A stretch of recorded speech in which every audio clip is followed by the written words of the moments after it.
Hello friends, welcome back to रवन channel Mining Mirror. आज हम लोग बात करेंगे फिर से एमसीक्यूज, वो भी सर्कुलर के ऊपर। ये पार्ट 1 है। इसमें हम लोग कवर करेंगे 100 एमसीक्यूज, जो कि रेस्ट्रिक्टेड अनरेस्ट्रिक्टेड मेटल के लिए बहुत काम आने वाला है, और कुछ पोर्शन कोल के ऊपर है, क्योंकि कोल का सारा चीज़ कवर नहीं किया हूँ मैं इसमें। तो फ्रेंड्स, हम लोग सर्कुलर बहुत सारा है, और कोशिश करेंगे जितना भी पार्ट 2 पार्ट 3 जितना भी हो सकता है मैक्सिमम सर्कुलर को हम लोग कवर करने की कोशिश करेंगे। अगर आपको कोई डाउट होता है या और कोई क्वेश्चन आपको मिलता है सर्कुलर के, तो आप मेरे को कमेंट में ज़रूर बता पाइएगा। तो friends, first of all, if are new my channel please subscribe my channel, please like and share with your friends. तो अब चलते हैं हम लोग सर्कुलर के ऊपर, और हम लोग बात करेंगे लेटेस्ट लेके ओल्ड तक। ठीक है, पहले हम 2023 से बात करेंगे, वहाँ से रिवर्स ऑर्डर चलते हैं 23, 22, 21, 20 जितना भी हो सकता है। ठीक है, तो अभी चलते हैं 2023 के ऊपर। देखिए, बहुत सारा प्रकार का आपका सर्कुलर रहता है, जैसे टेक्निकल हो गया, लेजिस्लेशन हो गया, अप्रूवल हो गया, कुछ स्पेशल हो गया, कुछ जनरल्स हो गया। तो हम लोग बात करेंगे जो हम लोग को ज़रूरत है, खास करके एग्जाम पॉइंट ऑफ व्यू से। ठीक है, तो अब चलते हैं 2023 का एक सर्कुलर है, डीजीएमएस टेक्निकल सर्कुलर OH01। वो जो है accidents and incidents due to exposure to high temperature. जो हम लोग का बीच में टेम्परेचर बहुत ज़्यादा हो गया था समर सीजन में, उसी टाइम में ये सर्कुलर आया था। तो उसमें क्या जानना है, उसमें ज़्यादा कुछ जानने का है नहीं, लेकिन इसमें भी कुछ चीज़ है जो हम लोग को, मुझे लगता था कि ये चीज़ हम लोग को जानना ज़रूरी है, इसलिए मैं इसको क्वेश्चन में कन्वर्ट किया हूँ। पहले कुछ इन्फॉर्मेशन यहाँ पे देख लेते हैं। What are the physiological effects of working in high temperature. ठीक है, कुछ फिजियोलॉजिकल इफेक्ट क्या है हाई टेम्परेचर में अगर हम लोग काम करते हैं, तो क्या क्या हो सकता है उसमें। देखिए, इसमें बहुत प्रकार का है। हीट स्ट्रोक और सनस्ट्रोक, हीट एग्जर्शन और डिहाइड्रेशन, हीट सिंकोप और fainting due to heat, heat cramps और severe muscle pain, heat rash, sunburn, heat fatigue. इतना सारा चीज़ है, उसका अलग अलग डेफिनेशन है, अलग अलग सिम्टम्स है, अलग अलग उसका किस तरह से हम लोग उसको डील करना चाहिए, इस तरह का इसमें दिया गया है। तो मेरे ख्याल से जितना हो सकता है, मैं ज़्यादा क्वेश्चन नहीं बनाया हूँ इसमें। तो पहले देख लेते हैं question number 1। To deal with the exposure to high temperature issues in mines, rest shelter shall be provided at all locations within a reasonable distance from the workplace in which the temperature should be maintained below dash degree Celsius. यहाँ पे है कि जहाँ पे जिस area में हम लोग काम करते हैं, उसी एरिया में बगल में या उसी के पास में एक रेस्ट शेल्टर हम लोग को प्रोवाइड करना चाहिए, जो हाई टेम्परेचर जोन में, ताकि कभी भी ज़रूरत पड़े तो वहाँ पे आदमी इमीडिएटली आके रेस्ट रह सकता है। तो वहाँ पे जो रेस्ट शेल्टर हम लोग प्रोवाइड करेंगे, उसका टेम्परेचर कितना हम लोग मेंटेन करेंगे, 35 डिग्री, 32 डिग्री, 30 डिग्री, 25 डिग्री, या all of the above. Answer will B 25 degree. उस शेल्टर के अंदर हम लोग 25 डिग्री सेल्सियस मेंटेन करना चाहिए। तो answer will be D. Question number 2। To deal with the exposure of high temperature issues in mines, the employees shall be provided with cool drinking water. Same type का है, जहाँ पे हम लोग काम करेंगे, जो लोग काम करते हैं इतना हाई टेम्परेचर में, वहाँ पे हम लोग को कूल ड्रिंकिंग वाटर उनको सप्लाई करना चाहिए। तो वो जो ड्रिंकिंग वाटर है, उसका टेम्परेचर कितना रहना चाहिए, 5 to 10 degree, 10 to 15 degree, 15 to 20 degree, 20 to 25 degree, या 25 to 30 डिग्री सेल्सियस। तो इसका आंसर होगा 10 to 15 डिग्री, 10 से 15 डिग्री सेल्सियस टेम्परेचर उसका ठंडा करके हम लोग को रखना चाहिए। तो answer will be B. Question number 3। To deal with the exposure to high temperature, देखिए सेम है, ठीक है। Which control measure should be observe in the working place. जो हाई टेम्परेचर में हम लोग काम करते हैं, उस टाइम में क्या कंट्रोल मेजर हम लोग लेंगे, वो जो कंट्रोल मेजर है वो किस में आता है। मतलब देखिए, हम लोग जानते हैं पहले से ही, जो सेफ्टी मैनेजमेंट प्लान में हम लोग बात किए थे, वहाँ पे एक कंट्रोल पिरामिड होता है। उसका 5 स्टेप होता है। एक हो गया एलिमिनेशन, उसके बाद हो गया सब्सटीट्यूशन, उसके बाद हो गया इंजीनियरिंग कंट्रोल, उसके बाद हो गया एडमिनिस्ट्रेटिव कंट्रोल, उसके बाद हो गया पीपीई। ठीक है, तो 5 स्टेप है। तो यहाँ पे बात कर रहा है कि अगर यहाँ पे जो हाई टेम्परेचर होता है, वहाँ पे कौन सा कंट्रोल मेजर हम लोग फॉलो करना चाहिए। एलिमिनेशन कर सकते हैं क्या, पूरा आप जो भी यहाँ पे प्रॉब्लम है, मतलब जो हजार्ड है, हजार्ड मतलब क्या, यहाँ पे जो हीट हो गया या हाई टेम्परेचर हो गया, उसका आप एलिमिनेट कर पाएगा, नहीं कर पाएगा। Engineering and administrative control, engineering control में क्या होता है कि आप जो हजार्ड है उसको आइसोलेट कर दीजिए। मतलब अगर यहाँ पे ज़्यादा धूप है, तो आप वो रेस्ट शेल्टर यहाँ पे दे दीजिए, तो अलग एक वहाँ पे आदमी बैठ जाएगा, शेड मिलेगा, शेल्टर मिलेगा। तो वहाँ पे आपका इंजीनियरिंग कंट्रोल हो गया। एडमिनिस्ट्रेटिव कंट्रोल क्या हो गया कि जिस प्रकार में आप काम कर रहे हैं, जो भी प्रोसेस में आप काम कर रहे हैं, उसको कुछ मॉडिफाई आप कर लीजिए, ताकि उसको थोड़ा सा राहत मिले। तो वो हो गया एडमिनिस्ट्रेटिव कंट्रोल। पीपीई जो आप पहनते हैं, वहाँ पे जो हेलमेट हो गया, उसके बाद जो आपका हैंड ग्लोव्स हो गया, गगल्स हो गया, जितना भी आता है पीपीई पे आता है। तो यहाँ पे क्या क्या चीज़ें हम लोग कंट्रोल मेजर्स में ले सकते हैं, एक हो गया इंजीनियरिंग एंड एडमिनिस्ट्रेटिव कंट्रोल, और हो गया क्या पीपीई। तो answer will be B and C. तो आंसर विल बी ई। ठीक है, तो ये था टेम्परेचर के ऊपर, कुछ ज़्यादा क्वेश्चन नहीं बनाया है, लेकिन इसमें बहुत सारी चीज़ें अगर आप फॉलो करना चाहें तो आप एक बार देख सकते हैं सर्कुलर को, कि उसमें सिम्टम्स बहुत सारा दिया है कि हेडेक किस में होता है, किस में डिहाइड्रेशन के होने में क्या उसका सिम्टम्स क्या क्या आता है। तो उसमें जितना भी ये लेवल्स हम लोग देखें ना, बहुत सबका सिम्टम्स अलग अलग है, उसको एक बार आप देख सकते हैं अगर चाहे तो अब चलते हैं। देखिए उसके बाद जो 2022 है तो 2021 है, इसमें जिसमें जितना भी सर्कुलर आया था कोविड का आया था, उसके बाद हाई टेम्परेचर का आया था। तो उसमें जो है वो नॉर्मल था, वो मुझे लगता है एग्जाम पॉइंट ऑफ व्यू से इतना खास नहीं था। तो हम डायरेक्ट आए हैं 2020 में। DGMS tech circular number 1, adoption of standards for man riding system use in mines. Man riding system, ठीक है, जो हम लोग बात किए थे MMR का, जो वाइंडिंग सिस्टम हो गया, जो man and metal riding system हो गया, तो उसी में ये आता है कि अडॉप्शन ऑफ स्टैंडर्ड्स, ठीक है। तो ये खास करके जो अनरेस्ट्रिक्टेड वाले हैं उनको लिए तो ये बहुत ज़्यादा खास होने वाला है, और ऐसा नहीं कि वो रेस्ट्रिक्टेड को जरूरत नहीं है, रेस्ट्रिक्टेड में भी इस टाइप का कुछ ना आ ही जाता है। तो चलते हैं क्वेश्चन के ऊपर। Question number 4, adoption of standards for man riding systems used in mines like a man riding car by rope haulage system दिया है यहाँ पे। एक उसका स्टैंडर्ड जो है IS का, इंडियन स्टैंडर्ड जो है IO 17241 2019 and man riding chair lift system IS दिया है, कम अंडर हुई सर्कुलर। जो सर्कुलर बारे में अभी हम लोग बात किए उसको हम लोग देखें ना, याद रखेंगे कि कौन सा सर्कुलर में क्या दिया है। तो यहाँ पे पूछ रहा है जो मैन राइडिंग सिस्टम है वो कौन सा सर्कुलर में दिया है। तो अभी हम लोग बात की है 2022 का सर्कुलर नंबर 1, वो भी टेक सर्कुलर, ठीक है। तो यहाँ पे ऑप्शंस बहुत तरह है, तो हम लोग का जो आंसर होगा DGMS टेक सर्कुलर नंबर 1 2020, तो आंसर विल बी ए। तो ये मैं बार बार आपको रिमाइंड करता रहूँगा कौन सा सर्कुलर में क्या है, तो आपको इजीली याद रह जाएगा। तो चलते हैं आगे। सॉरी, यहाँ पे एक चीज़ बोलना था कि यहाँ पे जो दिया है ना man riding car by rope haulage system, उसका जो ये स्टैंडर्ड दिया है ना, इस स्टैंडर्ड के अंदर आप जाइएगा ना, जैसे आपका जो BIS वाला देखिएगा, उसमें ये जो स्टैंडर्ड को आप देखिएगा उसमें बहुत सारा क्वेश्चन आपको मिल जाएगा, बहुत सारा क्वेश्चन इसके related. Man riding car by rope haulage में क्या क्या स्टैंडर्ड है, मैन राइडिंग चेयर लिफ्ट के सिस्टम के में क्या क्या है, जैसे उसका 17242 है, तो उसके अंदर भी मैं गया था, उसको स्टडी किया, तो उसमें भी बहुत सारा क्वेश्चन हम लोग को मिल गया, तो उसको मैं यहाँ पे डाला हूँ। Question number 5, according to the said circular, in the case of man riding car by rope haulage system, the drum diameter should be minimum of dash times of the rope diameter, ठीक है। जो drum diameter है उसका diameter रोप diameter से कितना होगा, कितना time वो ज़्यादा रहता है, ठीक है।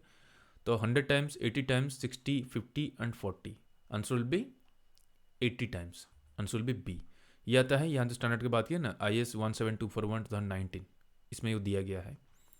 Question number 6, according to the said circular, the drum width should be minimum of dash times of the rope diameter. जो ड्रम का जो विड्थ है वो रोप का डायमीटर से कितना टाइम होगा, 100 टाइम्स, 80 टाइम्स, 60 टाइम्स, 50 टाइम्स या 40 टाइम्स। जो डायमीटर है वो हो गया हम लोग का 80 टाइम्स, और जो विड्थ है वो हो जाएगा 60 टाइम्स, ओके। तो answer will be C. Question number 7, according to the said circular, the flanges diameter should be minimum of dash times of the rope diameter. जो फ्लैंजेस होता है और फ्लैंजेस का डायमीटर कितना होता है रोप डायमीटर से, 100 times, 80 times, 60 times, 50 and 40, answer will be 100 times, answer will be A. Question number 8, according to the said circular, the rope capacity on drum should be up to dash metre. मतलब ये जो drum में हम लोग जो रोप यहाँ पे रहता है, मतलब कितना डिस्टेंस तक हम लोग ले सकते हैं, ये यहाँ पे पूछ रहा है। तो वो मैक्सिमम कितना डिस्टेंस तक उसका रीच होना चाहिए या रीच होता है, 200 मीटर, 300 मीटर, 500 मीटर, 1000 मीटर या 2000 metre. Answer will be 2000 metre, 2 kilometre तक उसका डिस्टेंस वो कवर कर सकता है, तो answer will be E. Question number 9, the normal working speed of a man riding car. जो मैन राइडिंग कार है उसका जो नॉर्मल वर्किंग स्पीड है shall be fixed by dash in consultation with the engineer and original equipment manufacturer। जो OEM होता है, जो original equipment manufacturer, और जो इंजीनियर होता है अपना माइंस में, उन दोनों के साथ कौन बात करके उसका जो नॉर्मल स्पीड है वो फिक्स करता है, owner, agent, manager, regional inspector mines या chief inspector mines. Answer will be manager, answer will be C. Question number 10, the normal working speed of a man riding car shall be fixed by the manager, okay, in consultation with the engineer and original equipment manufacturer, okay, and shall not exceed dash kilometre per our. वो जो speed है वो कितना kilometre per our से ज़्यादा नहीं होना चाहिए, 2.5, 5.4, 7.5, 8 या 10। आंसर यहाँ पे है किलोमीटर पर आवर, ठीक है, मीटर पर सेकंड नहीं। Answer will be 8। जो मैक्सिमम जो स्पीड होता है वो होगा not more than 8 kilometre per hour, तो answer will be D. Question number 11, a service brake shall be fitted to the haulage engine drum and have a braking capacity of dash times the static torque, ठीक है। जो drum होता है उसको control करने के लिए जो हम लोग वहाँ पे अप्लाई करते हैं ब्रेक, ठीक है, वो ब्रेक का पूछ रहा है कि वो उसका कैपेसिटी जो स्टैटिक टॉर्क जो होता है अपना ड्रम का, उसका कितना टाइम होना चाहिए, ठीक है। 1.5 टाइम्स, 2 टाइम्स, 2.5, 3 टाइम्स या 3.5। Answer will be 1.5 times. Answer will be A. उसका जो ब्रेक का जो कैपेसिटी होगा वो minimum 1.5 times of the static torque का होना चाहिए, ताकि उसको अच्छी तरह से वो कंट्रोल कर पाए या जहाँ चाहे उसको रोक पाए, इतना पावर उसमें होना चाहिए। Question number 12, an emergency brake system independent of the service brake system shall be fitted and the braking torque should be dash times the torque resulting from the maximum rope pull। तो emergency brake क्या होता है कि एक जो drum को रोकने के लिए हम लोग वहाँ पे सर्विस ब्रेक तो यूज़ करते ही हैं, ठीक है। अगर by chance service brake fail करता है उस टाइम में वहाँ पे एक इमरजेंसी ब्रेक होना चाहिए जिसके द्वारा हम लोग उसको कंट्रोल कर पाए। वो इंडिपेंडेंट होता है, वो सर्विस ब्रेक के साथ नहीं रहता है, वो अलग रहता है। और वो जो ब्रेकिंग टॉर्क होता है इमरजेंसी टाइम में जो हम लोग ब्रेक का जो यूज़ करेंगे उसका जो टॉर्क होता है वो dash times of the torque resulting from the maximum rope pull. मतलब जो रोप होता है, रोप में जितना टेंशन आता है या जितना भी उसमें लोड आता है उसके द्वारा जो टॉर्क क्रिएट होता है उससे ब्रेकिंग टॉर्क कितना टाइम होना चाहिए। 1.5 टाइम, 2 टाइम, 2.5, 3 टाइम या 3.5। आंसर विल बी 3 टाइम्स, ठीक है। Answer will be D, 3 times हो ज़्यादा होना चाहिए। Question number 13, in case of failure of pilot control or other systems in an emergency, a separate emergency dash shall be provided near to the operator to apply brakes by draining the hydraulic oil in the circuit। तो यहाँ पे बात कर रहा है कि जो drum को यूज़ करने के लिए हम लोग यहाँ पे ब्रेक्स यूज़ करते हैं, इमरजेंसी ब्रेक भी देते हैं। कभी उस टाइप का कंट्रोल सिस्टम जो हम लोग का पायलट कंट्रोल रहता है अगर वो फेल कर गया तो उस टाइम में जो ऑपरेटर यहाँ पे रहता है उसको कंट्रोल करने के लिए उसके पास एक हाइड्रोलिक्स ऑयल सर्किट दिया जाता है, ठीक है। तो वहाँ पे जो हाइड्रोलिक ऑयल सर्किट रहता है वो हाइड्रोलिक ऑयल सर्किट से वो ड्रेन करके ऑयल को उसको वो कंट्रोल कर सकता है। तो उसको ड्रेन करने के लिए वहाँ पे हम लोग क्या देते हैं, हाइड्रोलिक ब्रेक देते हैं, एक स्विच देते हैं, या हाइड्रोलिक शॉर्ट ऑफ वाल्व देते हैं, या बोथ ए एंड बी, या ऑल ऑफ द अबव। क्या क्या देते हैं हम लोग? इसका आंसर होगा हाइड्रोलिक शॉर्ट ऑफ वाल्व, ठीक है। आंसर बी सी, क्योंकि अगर उसको ब्रेक को हम लोग इमरजेंसी में हम लोग को यूज़ करना है तो शट ऑफ वाल्व को आप यूज़ करिएगा तो वहाँ पे जो ड्रेन है वो सर्किट से निकल जाएगा तो ऑटोमेटिक वहाँ पे ब्रेक लग जाएगा।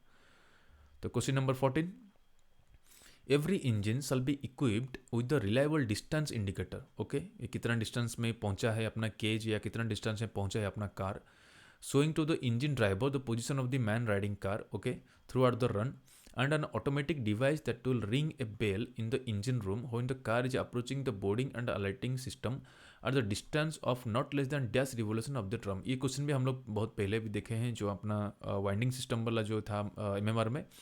तो वहाँ पे है कि एक तो वहाँ पे जो डिस्टेंस इंडिकेटर रहता है कि जो ऑपरेटर है उसको दिख जाएगा कि अपना कार कहाँ तक पहुँचा है। उसके बाद एक कार जो ऊपर आता है या कार जो पास में आता है अपना स्टेशन का, तो वहाँ पे पहुँचने से पहले एक बेल बजाता है, मतलब ऑटोमेटिक एक इंजन रूम के अंदर एक बेल बजता है कि ये कार यहाँ पे पहुँच गया। वो जो कार वहाँ पे पहुँचा उस कितना डिस्टेंस में पहुँचने से वो बेल बजता है, वो जो डिस्टेंस है मतलब कितना रिवोल्यूशन वो ड्रम के ऊपर रहता है, ये हम लोग पहले भी देख चुके हैं।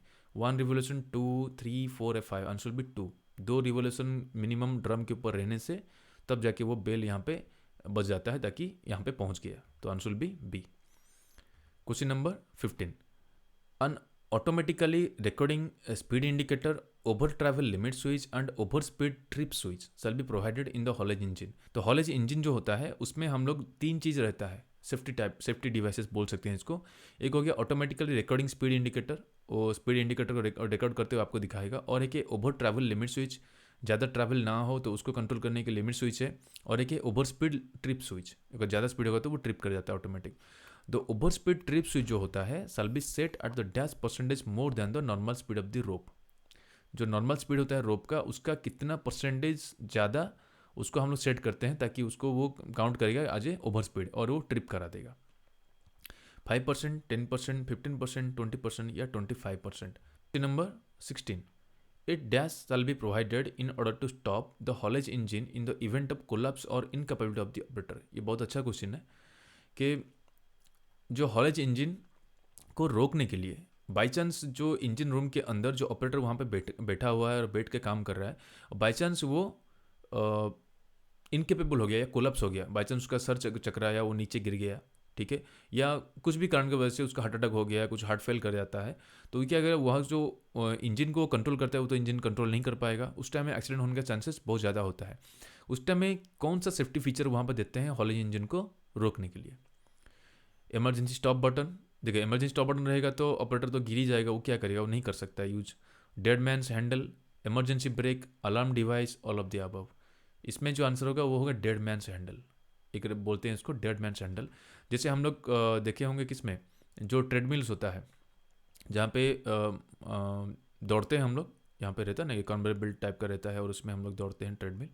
जो आदमी यहाँ पे खड़ा होकर जो रनिंग करता है, वो रनिंग करने के टाइम में यहाँ पे सामने से एक रेड कलर का स्विच एक रहता है, एक मैग्नेटिक एक कनेक्टिंग रूप टाइप का एक छोटा सा पतला रहता है। उसको आप क्या करिएगा कि उसको इधर आप अपना चेस्ट में लगा सकते हैं या आपका हाथ में पकड़ के रह सकते हैं, या वहीं पे वैसे रहता है रेड कलर का।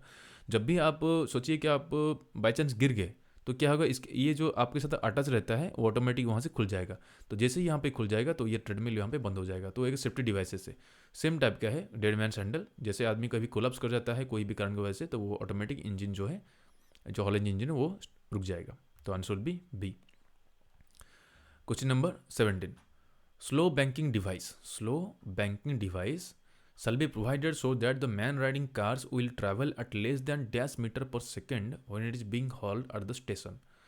जो स्टेशन होता है जहाँ पे वो रहता है या जहाँ पे आदमी चढ़ते हैं, वहाँ पे जैसे पहुँचता है तो उसका जो स्पीड है वो कितना रहता है, वो जो स्पीड होता है उसको कंट्रोल होता है स्लो बैंकिंग डिवाइस के द्वारा।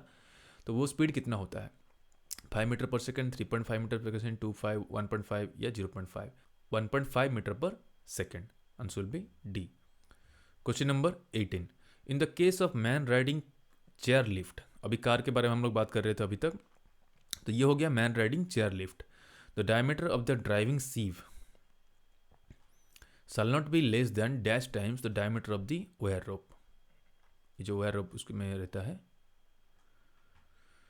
तो कितना टाइम होना चाहिए, 40 टाइम्स, 50 टाइम्स, 60, 80 या 100? Answer will be 80 times. कभी भी रोप का डायमीटर से ये जो सीव है या पुली जो जिसको हम लोग बोल सकते हैं, वो 80 टाइम्स से कम नहीं होना चाहिए, ठीक है, उसका जो डायमीटर है। तो आंसर विल बी डी। ये आता है आई स्टैंडर्ड जो है 17242 2019 में, उसी में ही जाइएगा तो भी मिलेगा, ठीक है। जो हम लोग का BIS है उसमें जाइएगा साइट में, तो वहाँ पे ये स्टैंडर्ड को मार दीजिएगा तो आप डाउनलोड कर सकते हैं। तो question number 19, the diameter of the return sheave shall not be less than dash. The return sheave होता है, एक होता है जो ड्राइव सीव होता है और एक होता है जो रिटर्न सीव होता है। तो उसका diameter shall not be less than 80 times of the rope, 100 times of the rope, the distance between the two ropes, twice the distance between the two ropes, thrice the distance between the two ropes. इसका answer होगा the diameter of the return sheave shall not be less than the distance between the two ropes. Okay, answer will be C. Question number 20, the speed of the rope can be adjustable from 0 to dash metre per second maximum. ये हम लोग बात कर रहे हैं जो man riding chair lift के बारे में, ठीक है। The speed of the rope can be adjustable from 0 to dash metre per second maximum, 1.5, 2, 2.5, 3 या 3.5? Answer will be 3 metre per second maximum. Zero से लेके 3 मीटर पर सेकेंड तक हम लोग उसको एडजस्ट कर सकते हैं। Answer will be D. Question number 21, the speed of the rope shall be maintained constant irrespective of the any load condition. जो लिफ्ट होता है हम लोग का, जो लिफ्ट सिस्टम में आप लोग देखे होंगे, उसका जो स्पीड है ना, उस स्पीड हमेशा कांस्टेंट रहता है, चाहे उसमें जितना भी लोड रहे, चाहे एक आदमी खड़ा है या उसमें 6 आदमी खड़े हैं या उसमें मेटल लोड है, जितना भी रहे उसका स्पीड कांस्टेंट रहता है, ठीक है। The variation of speed in the most unfavourable condition shell not exceed plus और माइनस डैश परसेंटेज। कोई भी कभी भी टाइम में जो कभी कभार बाई चांस उसका स्पीड डिफरेंट होता है या थोड़ा सा वेरी करता है, वो उसका जो टॉलरेंस लिमिट है या उसका जो वेरिएंस है उस कितना रहता है, प्लस और माइनस कितना परसेंटेज, 3%, 5%, 6%, 7% या 10%? Answer will B 5%। ±5% रहते, चेंज हो सकता है उसका स्पीड। Answer will be B. Okay, तो ये हो गया 2020 का जो DGMS टेक सर्कुलर नंबर 1 के ऊपर। अब चलते हैं DGMS tech circular number 2, systematic slope monitoring in coal and metal mines. Question number 22, TARP stands for what? यह आता है हम लोग का, इसके बारे में थोड़ा बता देते हैं उससे पहले कि कोई अगर माइंस में हम लोग क्या है ना, जो बेंचेस बना रहता है, वो बेंचेस को हम लोग क्या करते हैं कि उसका स्टेबिलिटी को हमेशा चेक करना चाहिए, ताकि जो भी हम लोग बेंच छोड़े हैं वो स्टेबल है या नहीं है। अगर स्टेबिलिटी को हम लोग को चेक करना है तो हम लोग को ये भी ध्यान रखना पड़ेगा कि बाई चांस अगर कोई सेक्शन स्टेबल नहीं है, बाई चांस वहाँ पे पता चला कि ये एरिया स्टेबल नहीं हो, कभी भी ये नीचे आ सकता है या फेलियर हो सकता है, तो वहाँ पे एक एक्शन प्लान आपको रेडी करके रखना पड़ेगा, जिसको बोलेंगे हम लोग रेस्पॉन्स प्लान, ताकि कभी अगर ऐसा हो तो फटाक से वहाँ पे लोगों को निकाल लो या जो मशीन है उसको वहाँ से हटा दो। तो उसी के ऊपर ही है टार्प। तो इसका फुल फॉर्म क्या है? Total action response plan, trigger action response plan, triggered actual response procedure, total action response procedure. Answer होगा ट्रिगर एक्शन रेस्पॉन्स प्लान। ठीक है, answer will be B, trigger action response plan. ये उसके काम वही रहता है कि जल्दी से जैसे आपको पता चला अब वहाँ से किस तरह से निकाला जाए आदमी और machinery. Question number 23, a TARP शall be formulated and kept operative in mines based on different trigger points, observed values like dash from scientific study। जो साइंटिफिक स्टडी करते हैं उसका स्लोप का स्टेबिलिटी को देखने के लिए उसका कौन सा ट्रिगर पॉइंट है, जिसको हम लोग बेस करके वहाँ पे जो टार्प है उसको हम लोग बनाएंगे या फॉर्मुलेट करेंगे और उसको हम लोग को इन ऑपरेशन भी रखेंगे। Warning level, withdrawal level, stoppage level, only A and B या all of the above. Answer will be warning level जब रहेगा उस टाइम हम लोग को टार्प को यूज़ करेंगे, विड्रॉल लेवल जो रहेगा उसको भी हम लोग यूज़ करेंगे, स्टॉपेज लेवल नहीं रहेगा, क्योंकि कभी अगर आपको कोई फेलियर पता लगता है तो आप वहाँ पे स्टॉप करने से नहीं होगा ना, आपको वहाँ से निकालना ही पड़ेगा। तो एक विड्रॉल लेवल तो रहेगा ही। वार्निंग लेवल हो गया मतलब जैसे ही आपको स्टडी से पता चलता है कि यहाँ पे दिक्कत है या इस एरिया में कभी भी कुछ भी हो सकता है, तो वो कि आपको वार्निंग मिल गया, तो उसी से आप वहाँ पे रेडी रहिएगा टार्प को लेके। तो यहाँ पे जो आंसर होगा ओनली ए एंड बी, तो answer will be D. Question number 24, all observations taken for monitoring of slope in a mine शall be recorded and duly signed in a bound page register or in tamper proof electronic form by whom।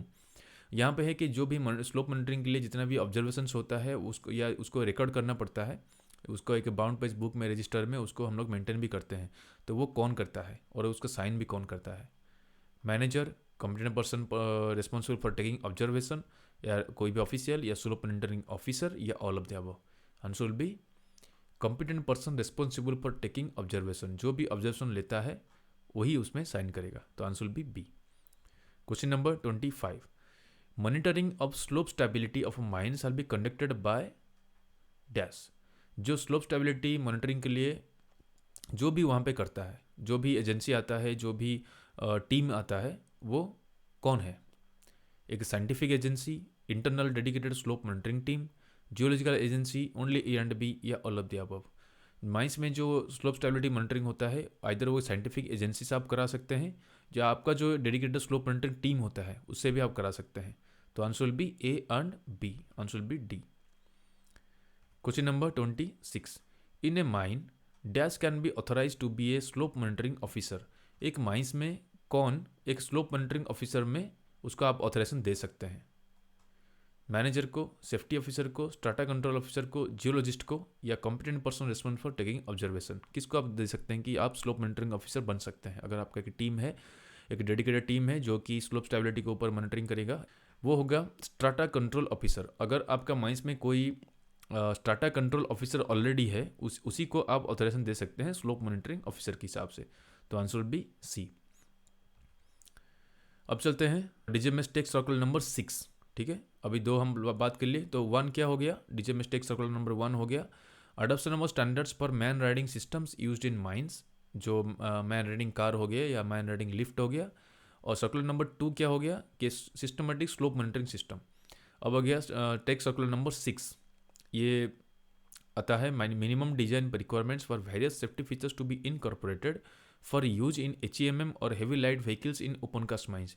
जो safety features होता है, जो minimum design parameters होता है HEMM में install होने के लिए, चाहे या हेवी या लाइट व्हीकल्स में इंस्टॉल होने के लिए, उसी के बारे में सर्कुलर है। ये सर्कुलर के ऊपर मेरा एक डेडिकेटेड वीडियो है, उसमें आप 1-2 पार्ट है, उसमें 2 या 3 पार्ट होगा, तो उसको आप ऊपर में आई लिंक बटन में आपको मिल जाएगा, आप चाहे तो उसको देख सकते हैं। बहुत अच्छा वीडियो वो बना था, बहुत मेहनत से भी बना था।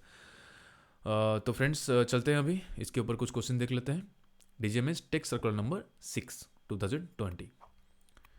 Question number 27, what are the main causes of accidents due to dumpers in open cast mines. ये क्वेश्चन लाना जरूरी था कि इसमें मैक्सिमम हम लोग जो बात करेंगे डंपर का सेफ्टी फीचर्स, उसका जितना भी डिवाइसेस इंस्टॉल होता है उसी के ऊपर है। तो पहले देखते हैं कि जो एक्सीडेंट होता है डंपर के द्वारा ओपन कास्ट माइंस में, उसका मेन कॉज क्या होता है।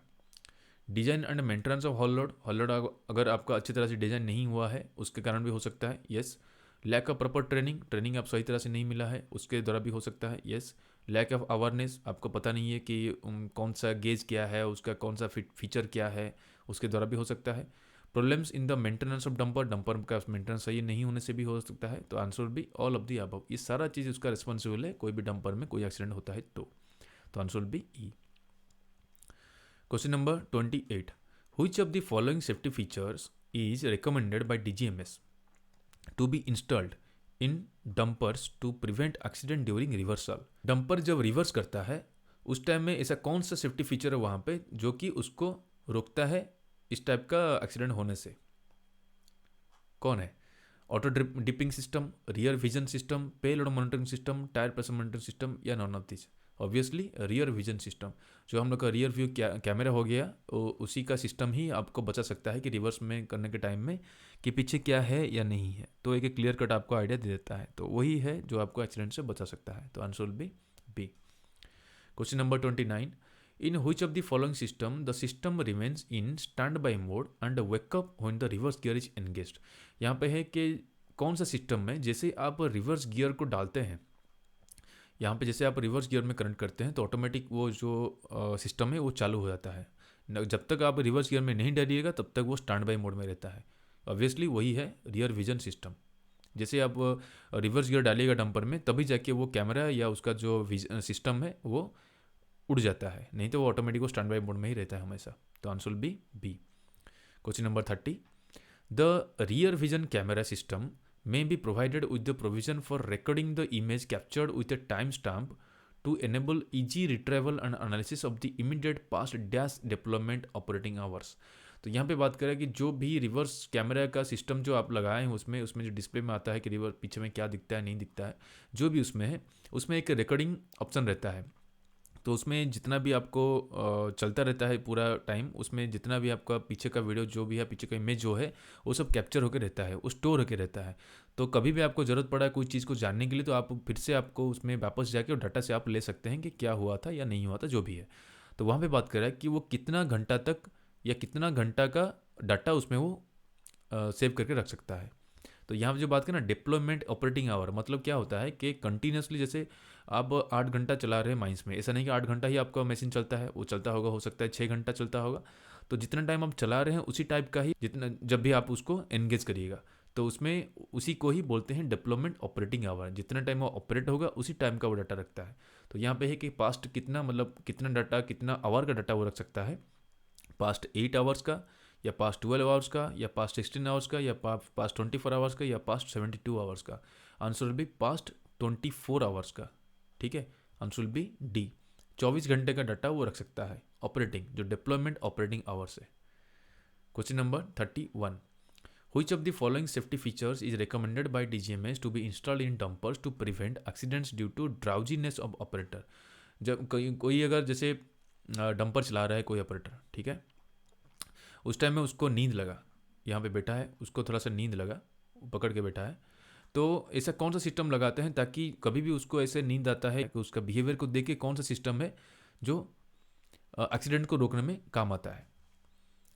Auto dipping system, rear vision system, fatigue monitoring system, tyre pressure monitoring system या none of this. Obviously answer होगा फैटिग मॉनिटरिंग सिस्टम। एक आता है जो कि उसमें इंस्टॉल करना जरूरी है। वो क्या करता है कि सामने में ही रहता है, जैसे आपका कुछ नींद लगा, आपको ऐसे आप झुकने लगे तो ऑटोमेटिक एक साउंड करता है आपको देखते ही, ठीक है, साउंड करेगा, अलार्म देगा, कुछ भी यहाँ पे बोलेगा ताकि आप तक नींद खुल जाए या आप थोड़ा सा अलर्ट भी हो जाए।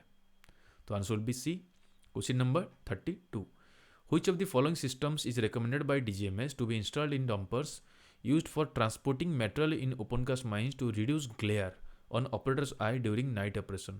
नाइट शिफ्ट में कभी डंपर चलने के टाइम में आपका सामने से अगर कोई लाइट आपके ऊपर गिरता है तो हो सकता है आपको अच्छी तरह से रास्ता ना दिखे जिस रास्ते पर आप जा रहे हैं। तो उसको रोकने के लिए, वो जो ग्लेयर है लाइट के द्वारा, उसको कम करने के लिए कौन सा सिस्टम डीजीएमएस बोलता है कि इंस्टॉल करके रखिए? Auto dipping system, rear vision system, fatigue monitoring system, tyre pressure monitoring system या नॉन ऑफ दिस? आंसर होगा auto dipping system. Auto dipping system क्या होता है कि अगर दो ट्रक आमने सामने आ जाते हैं और उसका जो लाइट है और इसका जो लाइट है, अगर ये दोनों इस एंगल में जा रहे हैं तो ऑटोमेटिक ये जो लाइट है वो ऑटोमेटिक ऐसे डीप हो जाएगा और इसका भी लाइट है डीप हो जाएगा। तो ऑटो डिपिंग इसको बोलते हैं। तो किसी का आंख में कुछ ग्लेयर नहीं होगा तो एक्सीडेंट होने के चांसेस कम है। तो answer will be A. Question number 33, the auto dipping system shall automatically switch high beam to low beam as soon as it sense vehicle approaching from the opposite direction, okay, at a distance of about dash meters and switches it back to high beam when the vehicle passes। मतलब है कि अगर जैसे एक dumper यहाँ से आ रहा है और यहाँ एक डंपर और एक यहाँ से आ रहा है, तो इसका जो लाइट है और इसका जो लाइट है, तो ठीक है, ऑटो डिपिंग सिस्टम का काम है कि ये ऑटो डीप कर देगा, ये भी डीप हो गया, ये भी डीप हो गया, लेकिन कितना मीटर डिस्टेंस के अंदर वो आने से वो ऑटो डिपिंग सिस्टम काम करेगा। ठीक है, 50 मीटर, 120, 150, 160 या 200? Answer will be 150 metre. 150 metre के अंदर अगर ये लोग आसपास आते हैं तब जाके ये ऑटोमेटिक स्विच हो जाएगा ऑटो डिपिंग में। ठीक है, और जैसे ही उसको क्रॉस कर जाएंगे ऑटोमेटिक वो बीम हाई हो जाएगा दोनों का। तो answer will be C. Question number 34, what is AFDSS? ये सिंपल क्वेश्चन है, कोई बात नहीं है। AFDSS हो गया कि ये ऑप्शन तो आपको बहुत सारा मिलेगा, लेकिन आपको अगर सही तरह से याद होगा तो आप कंफ्यूज नहीं होंगे। ये होगा कि automatic fire detection and suppression system. Answer लिखिए automatic, not auto fire detection, automatic fire detection and suppression system. Answer will be D. Question number 35, which DGMS circular gives information about the requirement of AFDSS? कौन सा circular है जो AFDSS के बारे में पहले से ही इन्फॉर्मेशन आपको दे चुका है? DGMS अप्रूवल सर्कुलर नंबर 2 2013, 3 2013, 14, 16 या 19? इसका आंसर होगा DGMS अप्रूवल सर्कुलर नंबर 2 2013। इसको थोड़ा याद रखिएगा, 2013 में ये निकल गया था अप्रूवल सर्कुलर नंबर 2। तो वहाँ पे हम लोग को अभी तक पहुँचे नहीं है, लेकिन इसमें मिनिमम रिक्वायरमेंट्स में ये दिया है कि AFDSS आपको होना चाहिए मशीन में, इसीलिए सर्कुलर को यहाँ पे लाना जरूरी था। तो DGMS approval circular number 2 2013, answer will be A. Question number 36, the AFDSS system shall cover all fire susceptible areas including dash. जो AFD सिस्टम अपना माइंस डंपर में या मशीन में हम लोग का रहता है, उस कौन सा एरिया वो कवर करता है जिसमें आग लगने का चांसेस रहता है, जो हीट होता है जो एरिया, उसी को ही वो कवर करता है, ताकि अगर वहाँ पे अगर फायर लगा तो उसको ऑटोमेटिक वो बुझा देगा। तो कौन सा एरिया होता है वो? इंजन होता है, diesel tank and battery box होता है, ट्रांसमिशन एंड एग्जॉस्ट पाइप होता है, other hot zones have the potential to cause fire. Yes, all of the above. Answer will be E, all of the above. Question number 37, a safety device shall be installed in the dumpers and tipper cars या tipper trucks to restrict the gear engagement to dash gear while the dump body of the dumper of tipper truck is not completely retracted and safe for transportation। ये एक अच्छा चीज़ है कि ये एक safety feature है dumper में, कि कभी अगर सोचिए कि आपका डंपर यहाँ पे खड़ा है और वो डंपिंग भी कर लिया, ठीक है, डंपिंग कर लिया, तो डंपिंग करने के बाद ये जो डंप बॉडी है जिसको हम लोग बोलते हैं लेमन लैंग्वेज में डाला, तो वो डाला नीचे तो आना चाहिए, ठीक है, लेकिन अगर बाई चांस वो नीचे नहीं आया है तो यहाँ पे बात कर रहा है कि अगर वो नीचे नहीं आया है और ट्रांसपोर्ट और एक बार फिर से वो फ्लैट पोजीशन में नहीं आता है, जब तक वो अच्छी तरह से ट्रांसपोर्ट हो पाए, उस टाइम तक वो जो इसमें जो गियर्स रहता है इंजन का, वो कितना गियर तक ही एंगेज होगा, उससे ज़्यादा वो नहीं जा पाएगा। क्योंकि अगर सोचिए कि जितना भी हम लोग गियर है, जैसे 1 2 3 4 5 गियर रहता है, उसमें आप जैसे कि अगर ऐसा डाला ऊपर है और आप 2 gear 3rd gear 4th gear सब गियर अब एंगेज हो गया, तो ये बहुत स्पीड चल जाएगा। उसके चलते में बहुत सारा एक्सीडेंट भी हो सकता है, क्योंकि ऊपर में अगर बाई चांस आपका ओवरहेड इलेक्ट्रिक लाइन है तो वहाँ पर करंट होने से भी दिक्कत होगा। बहुत सारा एक्सीडेंट हुआ भी है ऐसा, उसी के लिए ये वाला कंट्रोल मेजर्स यहाँ पर आया था। तो अगर ऐसा डाला ऊपर है तो उसका जो गियर है वो मैक्सिमम कितना तक जा सकता है, 1 गियर तक, 2 गियर तक, 3, 4 या 5 गियर तक, आंसर विल बी 1 गियर। ये फास्ट गियर से आगे बढ़ेगा ही नहीं। तो अगर बाई चांस आप कोई भी थोड़ा सा एब्सेंट माइंड है और पता चला कि वो बिना डाला को नीचे किए वो आगे बढ़ गया, तो फास्ट गियर से वो आगे स्पीड जाएगा ही नहीं। तो ऑटोमेटिक जो ऑपरेटर है उसके दिमाग में आ ही जाएगा कि मेरा गाड़ी आगे नहीं जा पा रहा, हो सकता है वो ऊपर मेरा डाला अभी तक नीचे नहीं हुआ है। तो answer will be A. Question number 38, what is IP in IP68? ये भी एक जीके क्वेश्चन टाइप का है कि IP68 जो लिखा रहता है कोई भी डिवाइस में, जैसे फ़ोन हो गया या कोई डिवाइस कैमरा हो गया, उसमें लिखा रहता है कि IP रेटिंग, मतलब ये IP जो है IP क्या है, inside protection, inlet protection, into protection, ingress protection या none. Answer will be ingress protection. ठीक है, मतलब वो उसके अंदर कोई चीज़ नहीं जाएगा, उसी के लिए ये प्रोटेक्शन दिया हुआ है। तो उसका बहुत सारा चीज़ें IP68, 67, 65, तो उसका बहुत सारा रेटिंग्स है। तो उसके बारे में जान लेते हैं कि पहला इसका आंसर हो गया डी। ठीक है, इंग्रेस प्रोटेक्शन। तो अभी जानते हैं कि जो 68 है, ये 68 क्या है।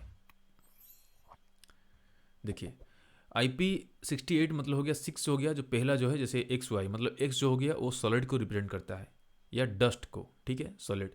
और Y हो गया मतलब जो 8 वाला जो चीज़ हो गया, ये हो गया लिक्विड वाला, मतलब जो वाटर वाला हो गया। तो 6 हो गया डस्ट प्रोटेक्शन और 8 हो गया वाटर प्रोटेक्शन। तो इसमें भी बहुत सारा है, अगर 6 है, 5 है, 4 है, 3 है, 8 का भी जो वाटर प्रोटेक्शन वाला है उसमें भी है बहुत सारा, 7, 6 बहुत सारा है। तो जो 8 वाला है वो है इमर्सन, मतलब अगर 7 जैसे 67 अगर हम लोग बात करेंगे, 7 का मतलब हो गया पानी में आप डुबा सकते हैं कोई भी डिवाइस को, वो डिवाइस को, लेकिन वो मैक्सिमम 1 मीटर डेप्थ तक आप उसको डुबा सकते हैं। लेकिन जो 8 वाला जो है, जो 68 जिसको बोलेंगे, उसमें 8 है कि मोर देन 1 मीटर तक भी आप उसको डुबा के रख सकते हैं। ठीक है, तो ये हो गया उसका जो IP वाला चीज़। तो चलते हैं अभी क्वेश्चन नंबर 39 में, इन हुई safety systems the provision shall be there to record immediate past 96 deployment operating hour. तो जो अभी हम लोग बात किए थे एक क्वेश्चन में कि डिप्लॉयमेंट ऑपरेटिंग आवर मतलब हो गया जो रिवर्स कैमरा कितना टाइम तक वो रिकॉर्ड करके रखता है, वो होता है 24 आवर्स। ठीक है, डिप्लॉयमेंट ऑपरेटिंग आवर। तो यहाँ पे बात करें कि जो पास्ट 96 मतलब 96 ऑपरेटिंग डिप्लॉयमेंट ऑपरेटिंग आवर का रिकॉर्डिंग कौन सा डिवाइस या कौन सा सिस्टम रखता है। फैटिग मॉनिटरिंग सिस्टम या पेलोड मॉनिटरिंग सिस्टम या टायर प्रेशर मॉनिटरिंग सिस्टम या ओनली ए एंड बी या ऑल ऑफ द अबव। जो फैटिग मॉनिटरिंग सिस्टम है, जो कोई भी किसी को नींद लगता है तो उसको वो जगा देता है या एक आपको अलर्ट कर देता है, वो सिस्टम भी 96 आवर तक वो डिप्लॉयमेंट आवर्स का रिकॉर्डिंग रख सकता है। और एक है पे लोड मॉनिटरिंग सिस्टम, कितना लोड आप कैरी करके जा रहे हैं, उसका भी जो डाटा है वो भी रह सकता है 96 आवर्स तक। तो ये हो गया दो, A and B, answer will be D. Question number 40, in which safety system a first level warning and a second level warning are incorporated? कौन सा सिस्टम में फर्स्ट लेवल वार्निंग देगा और एक सेकंड लेवल वार्निंग भी देगा, वो कौन सा सिस्टम है। ठीक है, आपको वार्निंग देगा, ये फर्स्ट वार्निंग हो गया, ये सेकंड वार्निंग हो गया। फैटिग मॉनिटरिंग सिस्टम नहीं, ये अगर जब भी आप इधर उधर हो जाएगा वो कंटिन्यूसली आपको वार्निंग देगा। फैटिग मॉनिटरिंग सिस्टम ये फर्स्ट और सेकंड कुछ नहीं है। पेलोड मॉनिटरिंग सिस्टम नहीं, ये भी कंटिन्यूस है। टायर प्रेशर मॉनिटरिंग सिस्टम नहीं है। सीट बेल्ट रिमाइंडर सिस्टम ये है। सीट बेल्ट, तो अगर आप गाड़ी चला रहे हैं, मतलब आपके पास अगर 4 व्हीलर है तो आपको पता लगा हुआ होगा कि जैसे आप पहले इंजन को ऑन करिएगा, इंजन को, तो ऑटोमेटिक स्टार्टिंग में ही दिखा देगा कि आप भाई आप बेल्ट लगाना है, टें टें टें करके बोलेगा। उसके बाद अगर आप उसको नहीं सुने, आप गाड़ी चालू कर दिए, रनिंग करने के बाद आपका मिनिमम वो 5-10 मिनट तक अभी साउंड देता रहेगा, बजर बजता रहेगा, ताकि सीट बेल्ट पहन लीजिए, सीट बेल्ट। वो हो गया सेकंड लेवल। ठीक है, तो ये हो गया फर्स्ट लेवल जब आप स्टार्ट करते हैं, और सेकंड हो गया जब आप रन करते हैं। तो answer will be D. Question number 41, no bump circuit is provided in which HM? No bump circuit एक सेफ्टी फीचर है जो कि आपका एक स्मूथ काम करने का मौका देता है। वो कौन सा HM में है? डंपर में है, सोवेल में, बैको, डोजर या drill? Answer will B drill. Drill में वो रहता है। ड्रिल का जो मास्ट है उसमें अगर आपको रॉड चेंज करना है या कुछ भी उसमें रिपेयरिंग करना है उसको, जो ऊपर का जो रोटेशनल मोटर वाला सर्किट है उसको नीचे लाना है, ये बहुत सारा उसका है। तो वहाँ पे एक नो बम सर्किट रहता है कि कभी भी आप रॉड चेंज करिएगा तो एक फिक्स उसका रिवोल्यूशन रहता है, आरपीएम रहता है, उतना ही आरपीएम में वो घूमेगा। वो एक सेफ्टी फीचर है। वो ज़्यादा उसका आरपीएम जो है आपका ऑपरेशन का वो बढ़ेगा नहीं। तो आप इजीली और सेफली उसको रॉड चेंज कर सकते हैं या कोई भी काम आप उसमें कर सकते हैं। तो आता है ड्रिल में, तो answer will be E. Question number 42, which system is installed in a dumper which is used for early detection of static and moving objects human beings encountered with a virtual target area during the movement of the dumper? कौन सा safety feature हम लोग dumper में install करते हैं जो आपको help करता है पहले से ही कि यहाँ पे कुछ है, ठीक है, सामने कुछ है या पीछे कुछ है, कुछ भी वो पहले से आपको बता देगा। जब तक वहाँ पे नहीं पहुँचते उससे पहले ही आपको बता देगा कि वहाँ पे कुछ है, चाहे कोई ह्यूमन है या कोई ऑब्जेक्ट है, कोई वोल्डर है, कुछ कुछ भी। तो वो कौन सा सिस्टम है? फैटिंग मॉनिटरिंग सिस्टम नहीं, payload monitoring system, tyre pressure monitoring system, proximity warning device या all of the above? Answer B proximity warning device, जो पीछे में रहता है इंस्टॉल होके और आगे में रहता है इंस्टॉल होके। उसका रेंज आप फिक्स कर सकते हैं कि कितना रेंज आपको रखना है। तो ऑटोमेटिक आपको जैसे ही वो बता देगा कि भैया यहाँ पे कुछ है, पहले से आपको इंडिकेशन आपको मिल जाएगा। तो आंसर विल बी डी। तो यहाँ पे और एक चीज़ है जिसको बोलना चाहूँगा, वर्चुअल टारगेट एरिया। ये क्या है? वर्चुअल टारगेट एरिया मतलब क्या हो गया? सोचिए कि ये डंपर का फ्रंट है और यहाँ पे लगा है अपना प्रोक्सिमिटी वार्निंग डिवाइस। तो वो एक एरिया कवर करता है, ऐसा नहीं कि वो सामने ही खाली करेगा, वो पूरा एक एरिया कवर करता है। वो जो एरिया है, जितना एरिया वो कवर करता है उसका एंगल के हिसाब से, उसी को बोलते हैं कि वर्चुअल टारगेट एरिया। इतना एरिया के अंदर जो भी चीज़ आएगा वो आपको वार्निंग दे देगा। तो answer will be D. Question number 43, the width of the virtual target area shall be equal to the width of the dumper truck plus dash meter on the both side। तो यहाँ पे बात कर रहा है कि जो वर्चुअल टारगेट एरिया के बारे में अभी हम लोग बात की, यहाँ पे अप्रोक्सीमेट वार्निंग का ये वर्चुअल टारगेट एरिया है, वो कितना होता है? वो होता है डंपर और ट्रक जो जिसमें वो लगा रहता है उसका जो विड्थ है प्लस कितना मीटर, 0.5 मीटर, 1 मीटर, 1.5, 2.5 या 5 metre. Answer will be width of the dumper और ट्रक प्लस 0.5 मीटर। ठीक है, आंसर विल बी ए।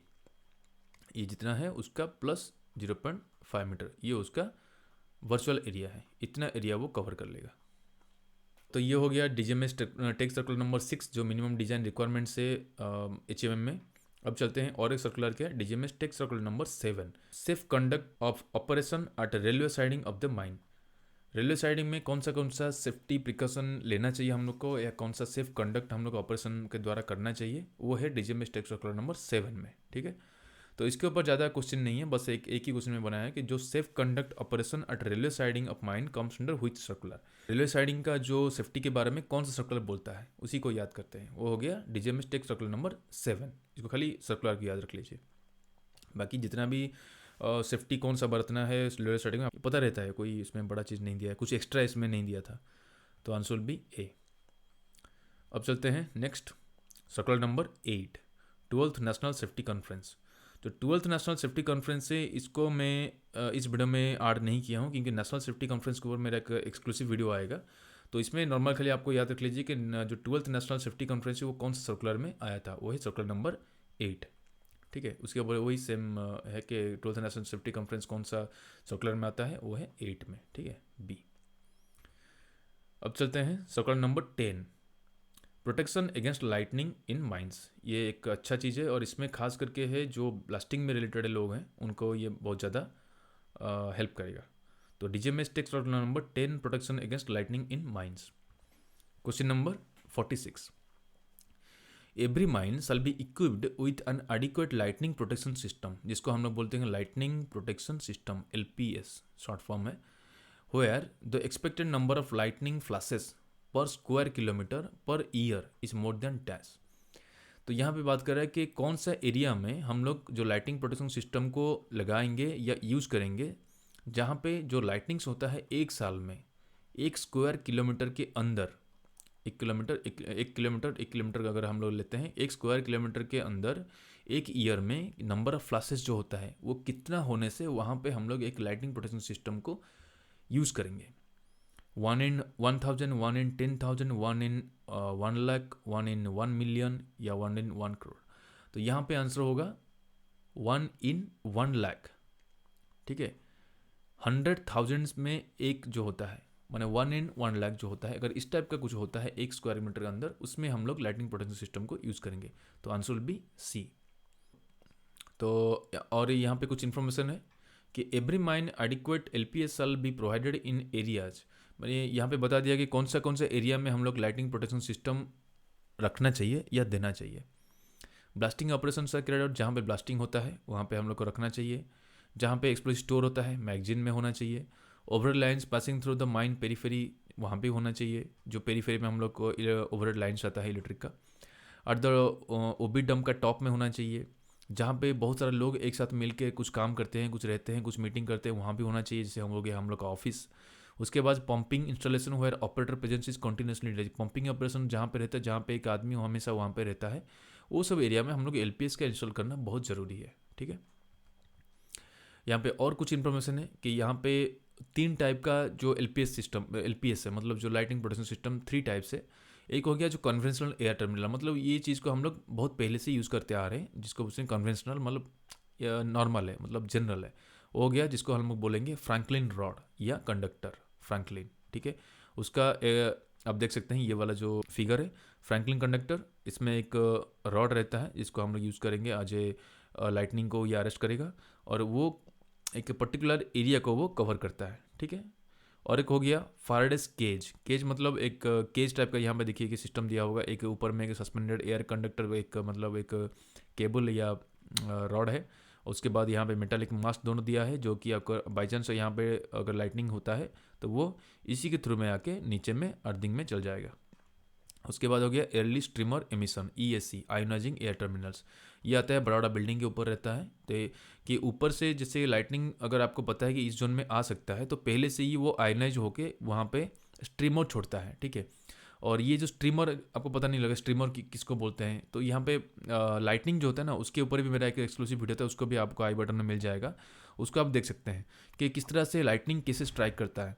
तो उसमें जो स्ट्रीमर क्या ना ऑटोमेटिक आयोनाइज होने से क्या ना, यहाँ से वो जो आयंस है ये ऊपर जाएगा। ठीक है, तो जैसे ऊपर जाएगा तो यहाँ पे जो लाइटनिंग कहीं बाई चांस अगर इधर में आना चाहिए तो ऑटोमेटिक वो इसी आयोनाइज जोन के अंदर आएगा, तो इसी को हम लोग कैप्चर करके हम लोग उसको अर्थ में छोड़ सकते हैं।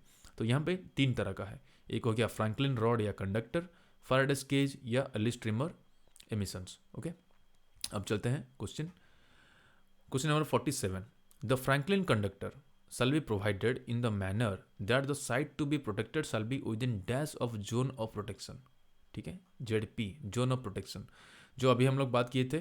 फ्रैंकलिन कंडक्टर एक सिंगल रॉड रहता है, वो एक एरिया कवर करता है, वो जो एंगल है वो कितने एंगल वो कवर करता है, जिसको हम लोग बोलेंगे zone of protection.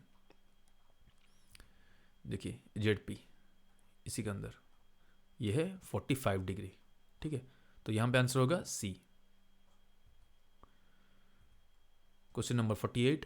The zone of protection ZP can be reduced to dash for important places where dangers associated with lightning are more or which require full proof lightning protection।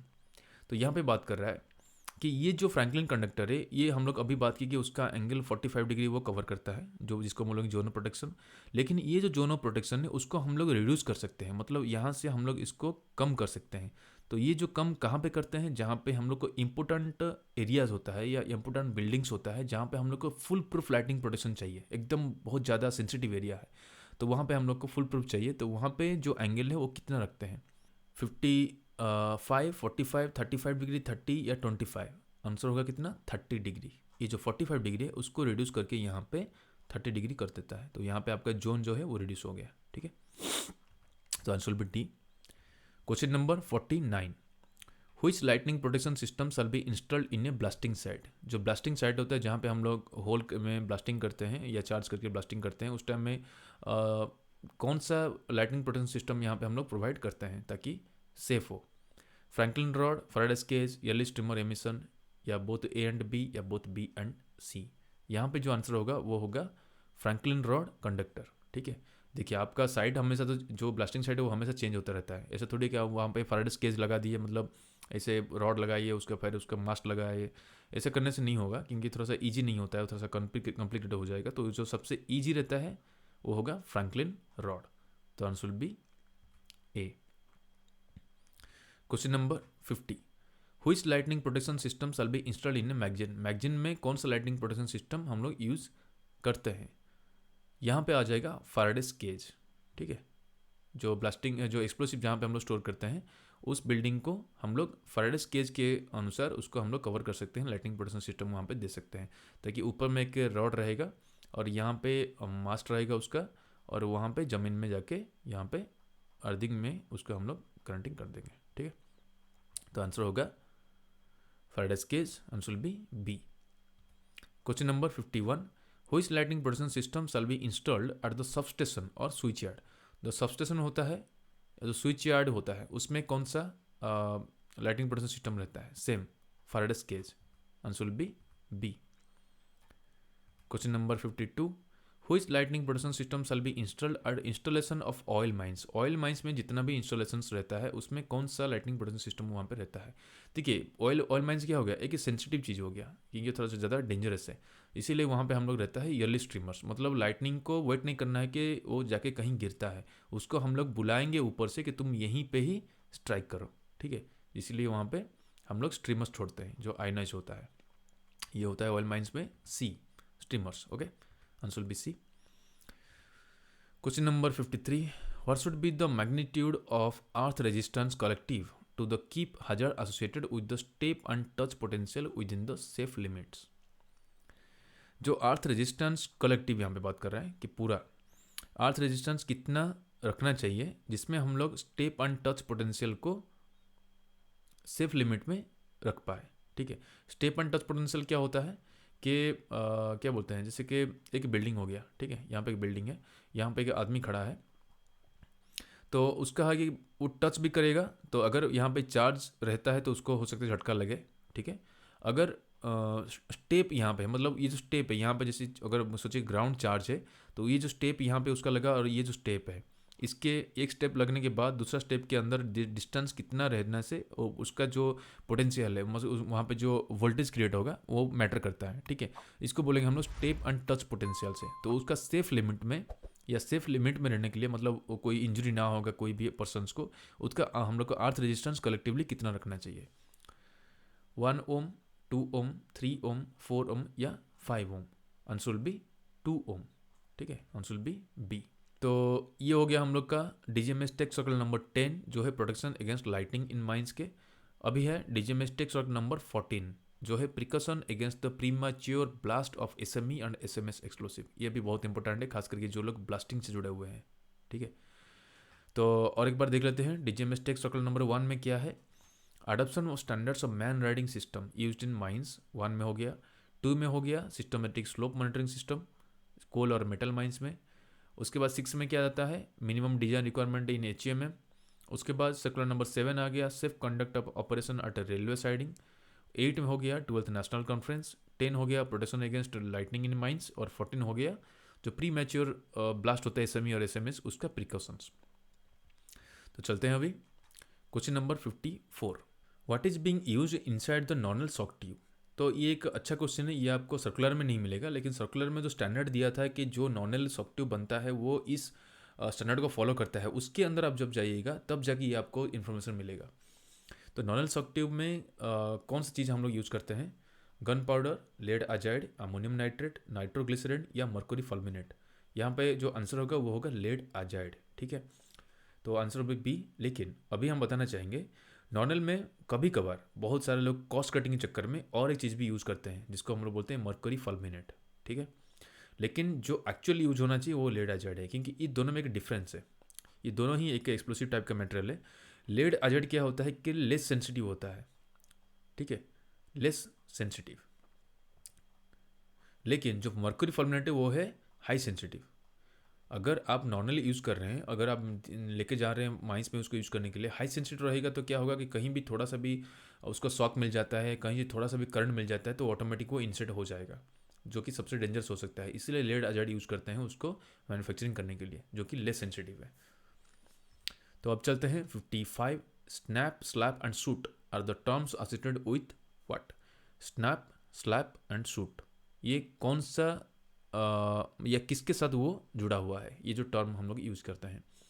Initiation of detonator, initiation of SME and SMS, premature initiation of booster और primer, premature initiation of nonel और shock tubes, premature initiation of explosive column. Answer होगा premature initiation of nonel और shock tube. Answer will be D, snap, slap and shoot. Question number 56, state whether the statement is true और false. ये जो statement नीचे है ये सही है या गलत है, बताइए। Lead azide is more sensitive to shock than mercury fulminate. जो लेड एजाइड है, जो अभी हम लोग बात की है, लेड एजाइड ज़्यादा सेंसिटिव है मर्कुरी फुलमिनेट से। ये सही है या गलत है? ये होगा गलत, क्योंकि लेड एजाइड है less sensitive to the shock than mercury fulminate. तो आंसर विल बी बी।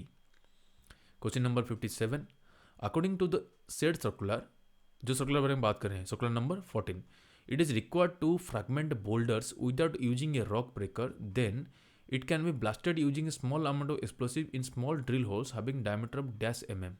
मतलब यहाँ पे बात कर रहा है कि कभी कभार हम लोग का जैसे ब्लास्टिंग से एक बोल्डर निकला, बहुत बड़ा बोल्डर है, जिसको हम लोग को और एक बार ब्लास्टिंग करना पड़ेगा।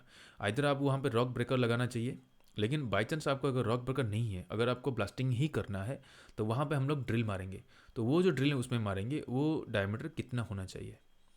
150 mm, 84 mm, 54, 32 या 25 mm। Answer will B 32 mm। Answer will be D. ठीक है, आप वहाँ पे 32 mm डायमीटर साइज का आप होल वहाँ पे यूज़ कर सकते हैं। Question number 58, state whether the statement is true और फॉल्स। और एक बार ये कौन सा स्टेटमेंट सही है कि नहीं, एक बार बताइए। According to the said circular, मतलब सर्कुलर नंबर 14 जो है, blasting of charged holes in a benched and that in boulder shall be done simultaneously. मतलब ये मैंने जो स्टेटमेंट क्या बोल रहा है कि जो आपका बेंच है, बेंच में जो होल है जिसको आप ब्लास्ट कर रहे हैं अभी, उसके साथ आपका जो पास में कोई बोल्डर है जो वहाँ पे होल होके पड़ा हुआ है उसमें भी, तो उसको आप एक साथ ब्लास्ट कर सकते हैं। ठीक है, ये ट्रू है या फॉल्स है? Answer B false. आप नहीं कर सकते, इसको अलग अलग ही करना पड़ेगा। तो answer B B. Question number 59, the persons engaged in charging और stemming operation shall refrain from wearing what. मतलब जो लोग चार्जिंग और स्टेमिंग के ऑपरेशन के साथ जुड़े हुए हैं वो कौन सा चीज़ को नहीं पहन सकते? Conductive shoes, nylon socks, synthetic clothes, only A and B या ऑल ऑफ द अबव। उनको नहीं पहनना चाहिए जो कंडक्टिव शूज होता है, नाइलॉन सॉक्स होता है और सिंथेटिक क्लॉथ होता है। आंसर विल बी तीनों। Answer will be all of the above. ये तीनों वो नहीं पहन सकते क्योंकि उसमें स्टैटिक करंट आने का चांसेस है। तो उसमें क्या होता है, कभी कभार का स्टैटिक करंट ज़्यादा हो गया कहीं पे, तो वो इनिशिएट हो सकता है जो हम लोग का नॉनल्स होता है। तो चलते हैं आगे। तो फ्रेंड्स, ये हो गया टोटल 2020 का जितना भी सर्कुलर जो हम लोग को ज़रूरत था टेक्निकल जो है। तो उसमें बहुत सारा क्वेश्चन आपको यहाँ पे देखने को मिल गया होगा जो आपको पिछला वाला कहीं कोई भी एग्जाम में आपको ये ज़रूर देखे होंगे। तो अभी चलते हैं नेक्स्ट 2019 में। इसमें DGMS सर्कुलर नंबर 2 जो है लेजिस्लेशन का सर्कुलर है। ठीक है, equal employment opportunity for women in mines and exemption from the provision of 46 of the mines act 1952। ये भी एक इंपॉर्टेंट सर्कुलर आया था। तो चलते हैं इसका क्वेश्चन के बारे में। DGMS legislation circular number 2 2019। Question number 60, equal employment opportunity for women in mines comes under हुई सर्कुलर। कौन सा सर्कुलर में जो वुमेन वहाँ पे इक्वल अपॉर्चुनिटी उनको मिलेगा माइंस में काम करने के लिए, वो दिया गया है। अभी हम लोग बात कर रहे हैं वो है 2019 का सर्कुलर नंबर 2, लेकिन सर्कुलर नंबर 2 टेक्निकल नहीं, सर्कुलर नंबर 2 लेजिस्लेशन। तो answer will be D. Question number 61, no woman shall be employed in underground mines and in between 10 p.m. to 5 a.m. okay in above ground comes under which section of the Mines Act। तो एक mines act है जिसमें दिया है कि कोई भी जो वोमेन होता है वो आप एम्प्लॉय नहीं कर सकते हैं अंडरग्राउंड माइंस में। वो हो गया फाइनल कि अंडरग्राउंड में कोई भी वोमेन नहीं काम करेंगे। और अबव ग्राउंड या ओपन कास्ट में अगर काम करता है कोई, तो उसका एक टाइम लिमिट है कि वो 10 PM से 5 AM के अंदर काम नहीं करेंगे, मतलब जो नाइट शिफ्ट है वो नहीं करेंगे। ठीक है, तो वो कौन सा सेक्शन है? सेक्शन 12, सेक्शन 22, 22A, 46 या 48? Answer will be 46। Answer will be D.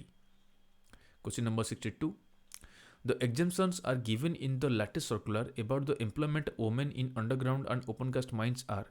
तो यहाँ पे बात करें कि जो सर्कुलर में दिया है एग्जाम्पशंस, मतलब जो सेक्शन अभी 46 के बारे में हम लोग बात किए, उसके लिए एग्जाम्पशन है कि उसको वो पार करके कुछ चेंजेस वहाँ पे हुआ है। तो वो चेंजेस क्या है? Option 1, option A, women can be employed in underground mines in between 6 AM to 7 PM. Okay, women can't be employed in above ground or open cast mines between 7 PM to 6 AM रात को. ये नहीं, ये तो हो सकता है ना. Women can be employed in above ground, ये हो सकता है. ठीक है, ये दो है, ए और सी, ये दोनों चेंजेस हुआ है, ये एग्जाम्पशन है. क्योंकि पहले जैसे था कि अंडरग्राउंड में कोई भी वुमेन काम नहीं कर सकता, अभी वो काम कर सकता है, लेकिन उसका लिमिटेशन है कि सुबह का 6 से लेकर शाम को 7 बजे तक काम कर सकता है. और ओपन कास्ट माइंस में जो पहले से था कि सुबह से लेके वो शाम तक काम कर सकता है, लेकिन 10 से लेके 5 काम नहीं कर सकता, मतलब जो नाइट शिफ्ट है वो अभी चेंज हो गया है. वो अभी पूरा 7 PM से लेके 6 AM तक काम कर सकता है, मतलब नाइट शिफ्ट भी उसमें इंक्लूड हो गया. तो उसमें ये दोनों एग्जाम्पशन है. तो answer will be E, only A and C. Question number 63. The development of women shall be in a group of not less than dash in any mine at any time. जैसे हम लोग women को हम लोग देते हैं job mines में, तो वो एक ग्रुप में देंगे, कभी भी उनको अकेले उनको ड्यूटी नहीं देना है. तो वो जो ग्रुप है वो कितना जन का ग्रुप है? 2 जन का, 3 जन का, 4 जन का, 5 जन का या 6 जन का? Answer will be 3. 3 जन का एक ग्रुप आपको बना के देना है, कभी भी कहीं भी उनको अगर अलॉटमेंट करते हैं तो आंसर विल बी बी. तो इसके ऊपर भी मेरा एक एक्सक्लूसिव वीडियो है, तो उसको भी आपको आई बटन में यहाँ पे मिल जाएगा, तो आप चाहे तो उसको देख भी सकते हैं. अब चलते हैं 2019 का और एक circular, DGMS tech circular number 3, guidelines for implementation of safety management plan in mines. जो मेरा पिछला वीडियो था वो इसी के ऊपर था कि जो सर्कुलर यहाँ पे दिया है कि गाइडलाइन क्या दिया है जो SMP होता है उसको इम्प्लीमेंट करने के लिए, वो आता है DGMS टेक सर्कुलर नंबर 3 में. ठीक है, 2019. तो उसमें कुछ क्वेश्चन है कि which national safety conference has lead the foundation for the implementation of safety management plan. कौन सा नेशनल सेफ्टी कॉन्फ्रेंस में पहले सेफ्टी मैनेजमेंट प्लान का इम्प्लीमेंटेशन करने के लिए फाउंडेशन ने वो दे दिया था, या कौन सा नेशनल सेफ्टी कॉन्फ्रेंस में वो जिक्र हुआ था कि सेफ्टी मैनेजमेंट प्लान या सेफ्टी मैनेजमेंट सिस्टम को इम्प्लीमेंट करना चाहिए. 12th national safety conference 11th, 10th, 9th या 8th? Answer will B 9th safety conference में वो दिया था. Answer will be D. Question number 65. The risk is a combination of dash and dash. जो risk होता है वो कॉम्बिनेशन कौन सा चीज़ का कॉम्बिनेशन होता है? ये चीज़ हम लोग पहले भी देख चुके हैं. ऑप्शंस बहुत सारा है, consequence probability, consequence exposure, probability exposure, लेकिन इसका सही आंसर जो होता है वो होता है लाइक्लीहुड एंड कॉन्सिक्वेंस. क्योंकि लाइक्लीहुड जो होता है वो होता है combination of probability and exposure, और अगर इन दोनों को मिला लीजिएगा उसके साथ अगर कॉन्सिक्वेंस को ले लीजिएगा तो ये बन गया आपका रिस्क. तो answer will be E. Question number 66. The take 5 process in consist of what? Take 5 मतलब ये आता है सेफ्टी मैनेजमेंट प्लान के ही अंदर कि कोई जो रिस्क असेसमेंट होता है या हजार्ड एनालिसिस होता है उसी के अंदर आता है कि टेक 5. इसमें 5 स्टेप है. मतलब सोचिए कि आपको एक जॉब मिला एक एरिया में करने के लिए, लेकिन यहाँ पे कुछ रिस्क है या कुछ हजार्ड है, तो आपको ये रिस्क और हजार्ड को कंट्रोल करते हुए ये जॉब को आपको फिनिश करना है. तो उसमें जो प्रोसेस आप फॉलो करिएगा वो क्या है? सिंपल है कि कोई भी आप जाते हैं, कोई जॉब आपको मिला, तो पहले आपको यहाँ पे आके खड़ा होकर देखना है कि जॉब है क्या. ठीक है ना? तो पहले आप क्या देखिएगा? Stop and observe. पहले उसको देखिए कि काम क्या है. उसके बाद देखिए कि उसमें क्या क्या टास्क है. जो भी इसमें टास्क है करने के लिए उसको आप अच्छी तरह से पहले सोचिए कि क्या क्या टास्क है इसमें. उसके बाद जो रिस्क और हैजर्ड है उसको पहले आप आइडेंटिफाई करिए कि कौन सा हैजर्ड है, कौन सा रिस्क है. अगर हैजर्ड और रिस्क है तो उसको कैसे कंट्रोल किया जाए, और कंट्रोल करने के बाद आप फिनिश करिएगा. तो पहला स्टेप हो गया स्टॉप एंड ऑब्जर्व हो गया. उसके बाद हो गया थिंक थ्रू द टास्क कैसे आपको करना है आपको पहले सोचना पड़ेगा. उसके बाद आप हैजर्ड आइडेंटिफाई करिए, कंट्रोल हैजर्ड करिए, उसके बाद कंप्लीट द टास्क. तो आंसर विल बी बी. यहाँ पे बहुत सारा ऑप्शन है लेकिन उसमें कंफ्यूज नहीं होना है. तो answer will be B. Question number 67. As per the risk assessment matrix, what is the degree of risk if death is conceivable and only in extreme circumstances once in 100 years? तो यहाँ पे है ये दो चीज़ आपको दे दिया. एक हो गया कि वहाँ पे डेथ होगा लेकिन डेथ इज कंसीवेबल ओनली. उसके बाद हो गया जो प्रोबेबिलिटी है वो 100 ईयर्स में, मतलब 100 साल में एक बार होगा. तो एक बार देखते हैं. ये हो गया आपका रिस्क असेसमेंट मैट्रिक्स. उसमें कंसिक्वेंस क्या है कि डेथ है. ठीक है, डेथ मतलब यहाँ पे आ गया death and massive financial loss, ये आ गया कैटास्ट्रोफिक. ठीक है, डेथ है तो डेथ आ गया. ये वाला कॉलम आपको चूज कर लीजिए. उसके बाद प्रोबेबिलिटी जो है 100 ईयर्स में एक बार, 100 ईयर में एक बार मतलब रेयर केस होता है, ये वाला ई. तो ये आ गया अपना प्रोबेबिलिटी. तो ये दोनों का जहाँ पे मर्ज होगा वो होगा आपका जो डिग्री ऑफ रिस्क, तो डिग्री ऑफ रिस्क क्या है, हाई रिस्क, ठीक है। तो यहाँ पे आंसर होगा high, answer will be C. इसी टाइप का और कुछ भी दे सकता है, तो आपको इसमें कैलकुलेट करना पड़ेगा कि उसका डिग्री ऑफ रिस्क क्या है, ठीक है। तभी तो उसको कैलकुलेट करने के लिए पहले आपको ये मैट्रिक्स भी याद रखना पड़ेगा। आपको तो कोई एग्जाम में देगा नहीं ना कि रिस्क असेसमेंट मैट्रिक्स, इसको लीजिए आप करिए, तो आपको ये भी याद रखना जरूरी है। Question number 68, the process of measuring the risk to determine the priorities and to enable the identification of appropriate level of control measure is known as what. तो ये एक डेफिनेशन है कि कोई रिस्क को मेजर करिए, प्रायोरिटी को determine करने के लिए, उसके बाद वो जो रिस्क उसको आप कंट्रोल करने के लिए जो कंट्रोल मेजर को आप यूज़ करिए, तो उसको हम लोग क्या बोलेंगे, रिस्क असेसमेंट बोलेंगे, रिस्क कंट्रोल, रिस्क रेटिंग, या रिस्क मैनेजमेंट, या none. Answer will be risk management. Risk management क्यों, रिस्क असेसमेंट क्यों नहीं। रिस्क असेसमेंट हो गया कि आपको रिस्क को असेस करना है कि ये रिस्क है और ये रिस्क का डिग्री इतना है और इसका ये चीज़ उसका इम्पैक्ट आ सकता है, वो हो गया रिस्क असेसमेंट, उसका रिस्क स्कोर आप निकालें। रिस्क मैनेजमेंट मतलब हो गया कि रिस्क को कंट्रोल करने के लिए आप क्या चीज़ किए, या रिस्क को मैनेज करने के लिए आप क्या किए, कंट्रोल मेजर आप क्या यूज़ किए, इसीलिए आता है ये रिस्क मैनेजमेंट। तो आंसर विल बी डी। अब चलते हैं 69 में, a written guideline on how to develop the implement practical tools and practical approved methods for managing health and safety is known as what। a written guideline, ठीक है, a written guideline on how to develop and implement practical tools and practice approved methods for managing health and safety is known as what। safety management plan, safety management system, code of practice, risk management system, या none। Answer होगा code of practice. ये एक confusing statement है। Code of practice इसलिए बोलते हैं कि यहाँ पे जो है रिटन गाइडलाइन, ठीक है, लेकिन आपका जो सेफ्टी मैनेजमेंट प्लान है वो गाइडलाइन नहीं है, वो क्या ना आपका रिटन डॉक्यूमेंट है, एक ऑडिटेबल एक वर्किंग डॉक्यूमेंट है, जिसको आपको बताएगा कि आपको किस तरह से पर्टिकुलर एक्टिविटी को आपको मैनेज करना है, मैनेज कैसे आपको कंट्रोल करना है, कैसे उसको वो असेस करना है। तो आंसर हो गया यहाँ पे C. Question number 70, safety management plan is a what, auditable document, working document, only A अभी हम बताए थे, ये दोनों होगा, auditable document and working document. Answer will be E. तो यहाँ पे हम लोग खत्म होता है 2019 का। तो हम लोग दो सर्कुलर के बारे में देखें यहाँ पे, ठीक है। एक हो गया DGMS सर्कुलर नंबर 2 जो है लेजिस्लेशन का, जो है जो वुमेन एम्प्लॉयमेंट है, एग्जाम्पशन है सेक्शन नंबर 46 से, और एक हो गया circular number tech circular number 3 जो है implementation of safety management plan in mines. तो ये दोनों यहाँ पे इंपॉर्टेंट है। तो अब चलते हैं 2018 में।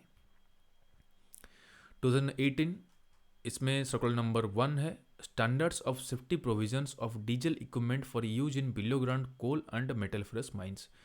ये एक ही सर्कुलर है 2018 में, जो कि सबसे इम्पोर्टेंट है और बहुत सारा इसमें चीज़ दे दिया है जो आपका कोल और मेटल फेरस माइंस में जो खास करके जो अनरेस्ट्रिक्टेड में जो काम कर रहे हैं उनके लिए, क्योंकि मैं इसमें डीजल इक्विपमेंट जो यूज़ करते हैं बिलो ग्राउंड में, अंडरग्राउंड में, उसी के ऊपर दिए, तो बहुत सारा प्रोविजन है इसमें। तो एक ही सर्कुलर आपका बहुत सारा क्वेश्चन वहाँ पे निकल सकता है। मैं कोशिश किया जितना इंपॉर्टेंट क्वेश्चन हो सकता है उसको कवर करने के लिए, ठीक है। तो चलते हैं अभी क्वेश्चन पे 71, in which National Safety Conference it was recommended to appoint an expert committee to examine and frame standards and safety provisions for diesel equipment for use in below ground coal and non coal mines। कौन सा safety conference में ये बात हो गया था कि एक एक्सपर्ट कमेटी आप बनाइएगा या अपॉइंट करिएगा जो कि एग्जामिन करेगा जो स्टैंडर्ड से, सेफ्टी स्टैंडर्ड से या सेफ्टी प्रोविजन से डीजल इक्विपमेंट जहाँ पे आप माइंस में यूज़ करते हैं उसका देखने के लिए। 12th national safety, 11th, 10th, 9th and 8th। Answer will be 11th national safety conference, 11th national safety conference में दिया था, ठीक है। तो answer will be B. Question number 72, what is FOPS related to operator's cabin of diesel equipment use in below ground. Underground में जो diesel equipment use होता है उसके केबिन के हिसाब से अगर हम लोग बात करें तो FOPS क्या है। ये जो FOPS है ना, ऐसा नहीं कि खाली अंडरग्राउंड माइंस में जो डीजल इक्विपमेंट है उसी के साथ में ये अप्लीकेबल है, ये अपना ओपन कास्ट माइंस में भी कुछ मशीन है जिसमें ये अप्लीकेबल है, तो इसको बताएंगे अभी। तो पहले देखते हैं कि FOPS को क्या बोलते हैं। तो यहाँ पे ऑप्शंस बहुत सारा है, fast operating procedure system, fall over protection system, falling object protecting structure, falling object protective structure, या नन। यहाँ पे जो सही आंसर होगा वो होगा falling object protective structure, not protecting structure, ठीक है। तो आंसर विल बी डी। तो अभी देखते हैं कि जो अभी हम लोग बात की कि ओपन कास्ट माइंस में कौन सा मशीन है जिसमें ये FOPS का अरेंजमेंट है वो है डोजर, ठीक है, जो है डोजर। तो ये क्या करता है, इसमें एक प्रोटेक्शन, यहाँ पे जो केबिन है ना जहाँ पे ऑपरेटर बैठता है उसमें ये स्ट्रक्चर दिया गया है जिसको हम लोग बोलते हैं फॉलिंग ऑब्जेक्ट प्रोटेक्टिंग स्ट्रक्चर। इसी के ऊपर में एक स्ट्रक्चर या एक हार्ड यहाँ पे प्लेट दिया जाता है ताकि ऊपर से अगर कुछ भी गिरता है ऑपरेशन के दौरान तो एटलीस्ट वो जो ऑपरेटर है उसको इंजरी नहीं होगा। तो अब चलते हैं 73 में, व्हाट इज ROPS। ये भी है, ROPS भी रहता है, डिजिटल इक्विपमेंट का केबिन के साथ भी रिलेटेड है। तो ROPS का फुल फॉर्म क्या होगा, rear operating process system, roll over protection system, rolling object protecting structure या रोल ओवर प्रोटेक्टिव स्ट्रक्चर। यहाँ पे आंसर होगा रोल ओवर प्रोटेक्टिव स्ट्रक्चर, ठीक है, ROPS। तो आंसर भी डी। ये सेम टाइप का, ये सेम फीचर जो है अपना डोजर में भी दिया है। उसमें भी इसका जो केबिन होता है वो केबिन में एक दो स्ट्रक्चर रहता है यहाँ पे दोनों साइड में, उसमें वो बहुत स्ट्रांग होता है। तो बाई चांस अगर डोजर कभी भी कोई बेंच से नीचे गिर जाता है या विजडम से नीचे टपल हो जाता है उस टाइम में रोल ओवर प्रोटेक्टिव स्ट्रक्चर जो है वो ऑपरेटर अंदर रहता है ना उसको वो प्रोटेक्शन दे देगा, वो डैमेज नहीं होगा अपना जो केबिन है ताकि वो बच जाए, ठीक है। तो यहाँ पे दो चीज फीचर आ गया, एक हो गया FOPS हो गया फॉलिंग ऑब्जेक्ट प्रोटेक्टिव स्ट्रक्चर, और एक हो गया ROPS जो हो गया रोल ओवर प्रोटेक्टिव स्ट्रक्चर। तो अब चलते हैं 74 में, to permit a safe and comfortable operation of the machine the operator seat shall be dash designed. एक ऑपरेटर को एक मशीन में काम करने के लिए एक सेफ्टी या कंफर्टेबल अगर फील होगा उसमें जो उसका सीट है उसको हम लोग डिजाइन करते हैं किस हिसाब से, मतलब shall be dash designed, suitably design, adequately design, comfortably design या एर्गोनॉमिकली डिजाइन या परफेक्टली डिजाइंड। आंसर होगा एर्गोनॉमिकली, ठीक है, answer B D. Question number 75, what is the sound pressure value of warning label. तो इसके ऊपर भी मेरा एक एक्सक्लूसिव वीडियो है, उसको भी आपको आई बटन में मिल जाएगा, चाहे तो आप देख सकते हैं कि जो वार्निंग लेवल जो रहता है साउंड का अपना माइंस में वो क्या रहता है, 80 डेसिबल, 85 डेसिबल, 90 डेसिबल, 115 या 130। इसका जो लेवल्स है बहुत सारा उसमें लेवल उसका रहता है। एक होता है जो वार्निंग लेवल है वो है 85 डेसिबल, ठीक है। एक डेंजर लिमिट है वो हो गया 90 डेसिबल। उसके बाद 115 जो डेसिबल है उसको बिना प्रोटेक्शन का आप वहाँ पे जा ही नहीं सकते, और 130 में तो आपको अगर काम करिएगा तो आपका बहरा हो ही जाना है, ठीक है। तो यहाँ पे जो है वार्निंग लेवल वो है 85, answer B B. Question number 76, what is the sound pressure value of the danger limit. Same है, अभी हम बताए थे वो था 90 डेसिबल, ठीक है, answer B C. Question number 77, according to ISO 5006/2006 what is the visibility test circle, ठीक है, for evaluating operator's field of view. मतलब जैसे कोई एक मशीन है यहाँ पे, और मशीन में ऑपरेटर यहाँ पे बैठ के काम कर रहा है, तो उसका विजिबिलिटी जो फील्ड ऑफ व्यू है ऑपरेटर को जैसे कितना दूर तक दिखना चाहिए उसको जानने के लिए वहाँ पे एक टेस्ट होता है जिसको बोलते हैं विजिबिलिटी टेस्ट सर्कल। वो टेस्ट सर्कल कितना डिस्टेंस का होता है, 5 मीटर, 10 मीटर, 12 मीटर, 15 मीटर या 20 metre. Answer will be 12 metre. उसका जो फील्ड ऑफ व्यू होता है, जो विजुअलिटी टेस्ट सर्कल जो होता है वो होता है 12 मीटर। उसी के हिसाब से टेस्ट होता है कोई भी डिजिटल इक्विपमेंट को। तो answer will be C. Question number 78, according to ISO 2631, ये जो ISO नंबर्स है ना इसको याद रखिएगा। 5006 हो गया डिजिटल इक्विपमेंट का जो विजिबिलिटी टेस्ट होता है उसके लिए, ये हो गया ISO 2631, ये आता है वाइब्रेशन जो एक्सपोजर होता है, जो वाइब्रेशन होता है कोई भी मशीन में ऑपरेटर जो काम करता है उसमें वो एक्सपोज हो रहा है, खुद को वो एक्सपोज कर रहा है वाइब्रेशन के लिए, तो वो आता है इसका लिमिटेशन के लिए। ISO 2631 2014 का उसका रिवीजन है।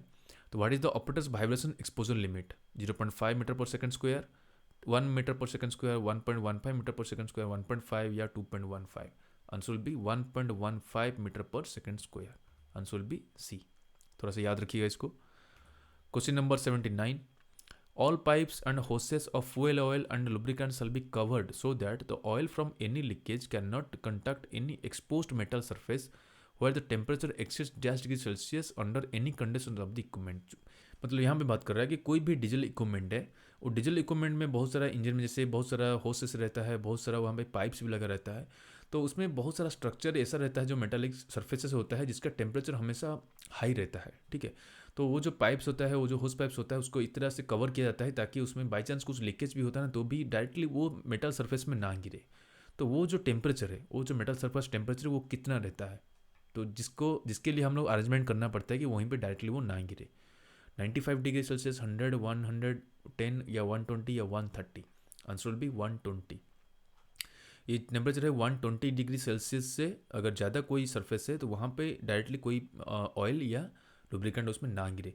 तो यहाँ पे एक चीज़ आप थोड़ा सा घुमा के अगर उसको सोचेंगे तो एक हो सकता है कि कभी अगर कोई मेटल का टेम्परेचर 120 डिग्री सेल्सियस है तो वहाँ पे अगर कभी ऑयल गिरता है तो वहाँ पे चांसेस है कि क्या होगा, वहाँ पे आग पकड़ लेगा। तो यहाँ पे एक लिमिटेशन हम लोग को मिलता है कि कभी अगर कोई कितना टेम्परेचर में जो ऑयल है या जो लुब्रिकेंट है वो आपको फायर कर सकता है, वो होगा 120 डिग्री सेल्सियस। तो answer will be D. Question number 80, efficient and suitable headlights capable of showing any obstruction in the roadway at least dash meter away from the equipment shall be provided। तो यहाँ पे बात कर रहा है कि underground mines में कोई भी जैसे डीजल इक्विपमेंट यूज होता है उसका जो हेडलाइट्स है वो हेडलाइट्स इतना पावरफुल होना चाहिए, इतना कैपेबल होना चाहिए कि वो एक सर्टन डिस्टेंस तक अच्छी तरह से ऑपरेटर को दिखाई देना चाहिए। वो जो डिस्टेंस वो कितना होना चाहिए, 20 metre away, 30 metre away, 50 metre away, 60 metre away या 100 metre away? Answer will be 60 metre away. Answer will be D. Question number 81. The fuel voucher shall have an approved license from dash wherever applicable। ये जो fuel voucher है ये हमेशा रहता है, हर जगह रहता है, चाहे अंडरग्राउंड माइंस के लिए बात करें या ओपन कास्ट माइंस के लिए बात करें। तो यहाँ पे है जो fuel voucher मतलब जो fuel टैंकर होता है जिसमें डीजल हम लोग भर के मैसेज में देते हैं, तो उसका जो लाइसेंस होता है, अप्रूव्ड लाइसेंस किससे मिलता है? डीजीएमएस देता है या ऑटोमेटिव इंडस्ट्री स्टैंडर्ड देता है या petroleum and explosive safe organisation PESO देता है या only A and B? Answer क्या होगा? आंसर होगा petroleum and explosive safety organisation PESO. PESO से ही उसका लाइसेंस मिलता है। Answer will be C. Question number 82, the temperature of the exhaust gases discharge to the atmosphere shall not exceed dash degree Celsius when measured 1 metre distance from the discharge point. तो यहाँ पे दो question आपको मिल गया। सोचिए कि एक diesel equipment है जिसका एग्जॉस्ट पाइप यहाँ पे दिया गया है।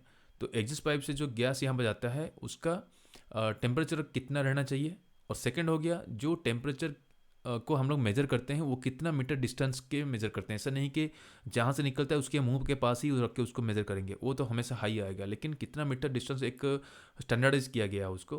पहला चीज़ है उसका टेम्परेचर कितना होना चाहिए, 85 डिग्री सेल्सियस से ज़्यादा नहीं होना चाहिए, 95 डिग्री से ज़्यादा नहीं होना चाहिए, 100 या 110 या 120।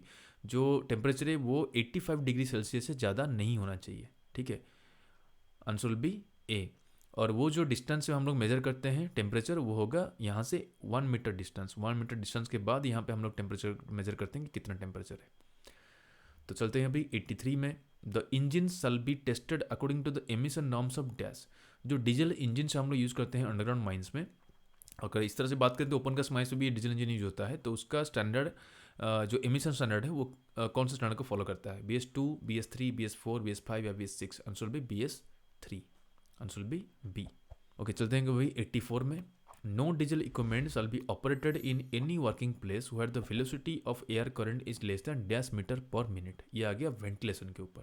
ठीक है, कि कौन सा जगह पे हम लोग डीजल इक्विपमेंट यूज़ नहीं करेंगे जहाँ पे एयर करंट का जो वेलोसिटी है कितना से कम होने से, 25 metre per minute, 35 metre per minute, 45 metre per minute, 55 या 65? Answer will be 45। कोई भी एरिया में अगर 45 मीटर पर मिनट का स्पीड से अगर कोई एयर वहाँ पे पास नहीं कर रहा है तो वहाँ पे डीजल इक्विपमेंट हम लोग यूज़ नहीं कर सकते। तो answer will be C. Question number 85, no diesel equipment shall be operated in any working place where the presence of inflammable gas in the general body of air at any place exceeds what? तो ये क्या बोल रहा है कि general body of air में कोई भी जगह पे इन्फ्लेमेबल गैस का परसेंटेज कितना रहने से वहाँ पे हम लोग डीजल इक्विपमेंट यूज़ नहीं कर सकते। 0.05%, 0.1%, 0.25, 0.35 या 0.5%? Answer will B 0.1%। अगर इन्फ्लेमेबल गैस 0.1% से ज़्यादा है तो वहाँ पे हम लोग डीजल इक्विपमेंट यूज़ नहीं करेंगे। Answer will be B. Question number 86, no diesel equipment shall be operated in any working place where the concentration of carbon dioxide gas at any point in the roadway exceeds। Roadway में, यहाँ पे roadway के बाद चल रहा है कि roadway में कोई भी जगह पे कार्बन डाइऑक्साइड का कंसंट्रेशन कितने से ज़्यादा होने से वहाँ पे हम लोग डीजल इक्विपमेंट यूज़ नहीं करेंगे। 0.05%, 0.05%, 0.1, 0.35 या 0.5%? आंसर होगा 0.5%। Answer will be E. अगर 0.5% से ज़्यादा है कार्बन डाइऑक्साइड वहाँ पे CO2, तो वहाँ पे हम लोग डीजल इक्विपमेंट यूज़ नहीं करेंगे। Question number 87 again same type का है कि कौन डीजल इक्विपमेंट हम लोग यूज़ नहीं कर पाएंगे जहाँ पे रोड का कोई भी एरिया में अगर कार्बन मोनोऑक्साइड का परसेंटेज कितना होने से वहाँ पे हम लोग डीजल इक्विपमेंट यूज़ नहीं कर सकते। 0.005, 0.05, 0.1, 0.35, 0.5%। Answer will B 0.005%। अगर 0.005% से ज़्यादा रहता है कोई भी एरिया में रोडवे का, वहाँ पे हम लोग डीजल इक्विपमेंट यूज़ नहीं करेंगे। तो answer will be A. Question number 88 same type का है। No diesel equipment shall be operated in any working place where the concentration of nitric oxide gas at any point in the roadway exceeds what। तो यहाँ पे बात करें कि nitric oxide का concentration कितने से ज़्यादा होने से वहाँ पे हम लोग डीजल इक्विपमेंट यूज़ नहीं करेंगे। लेकिन यहाँ पे परसेंटेज नहीं पूछा, यहाँ पे बोला पीपीएम। पीपीएम का फुल फॉर्म क्या होता है? पार्ट्स पर मिलियन। मिलियन मतलब क्या होता है? 10 लाख। तो यहाँ पे है 25 ppm, 30 ppm, 50 ppm, 500 ppm या 5000 ppm नाइट्रिक ऑक्साइड का। ठीक है, इसका आंसर होगा 25 ppm। ठीक है, 25 ppm।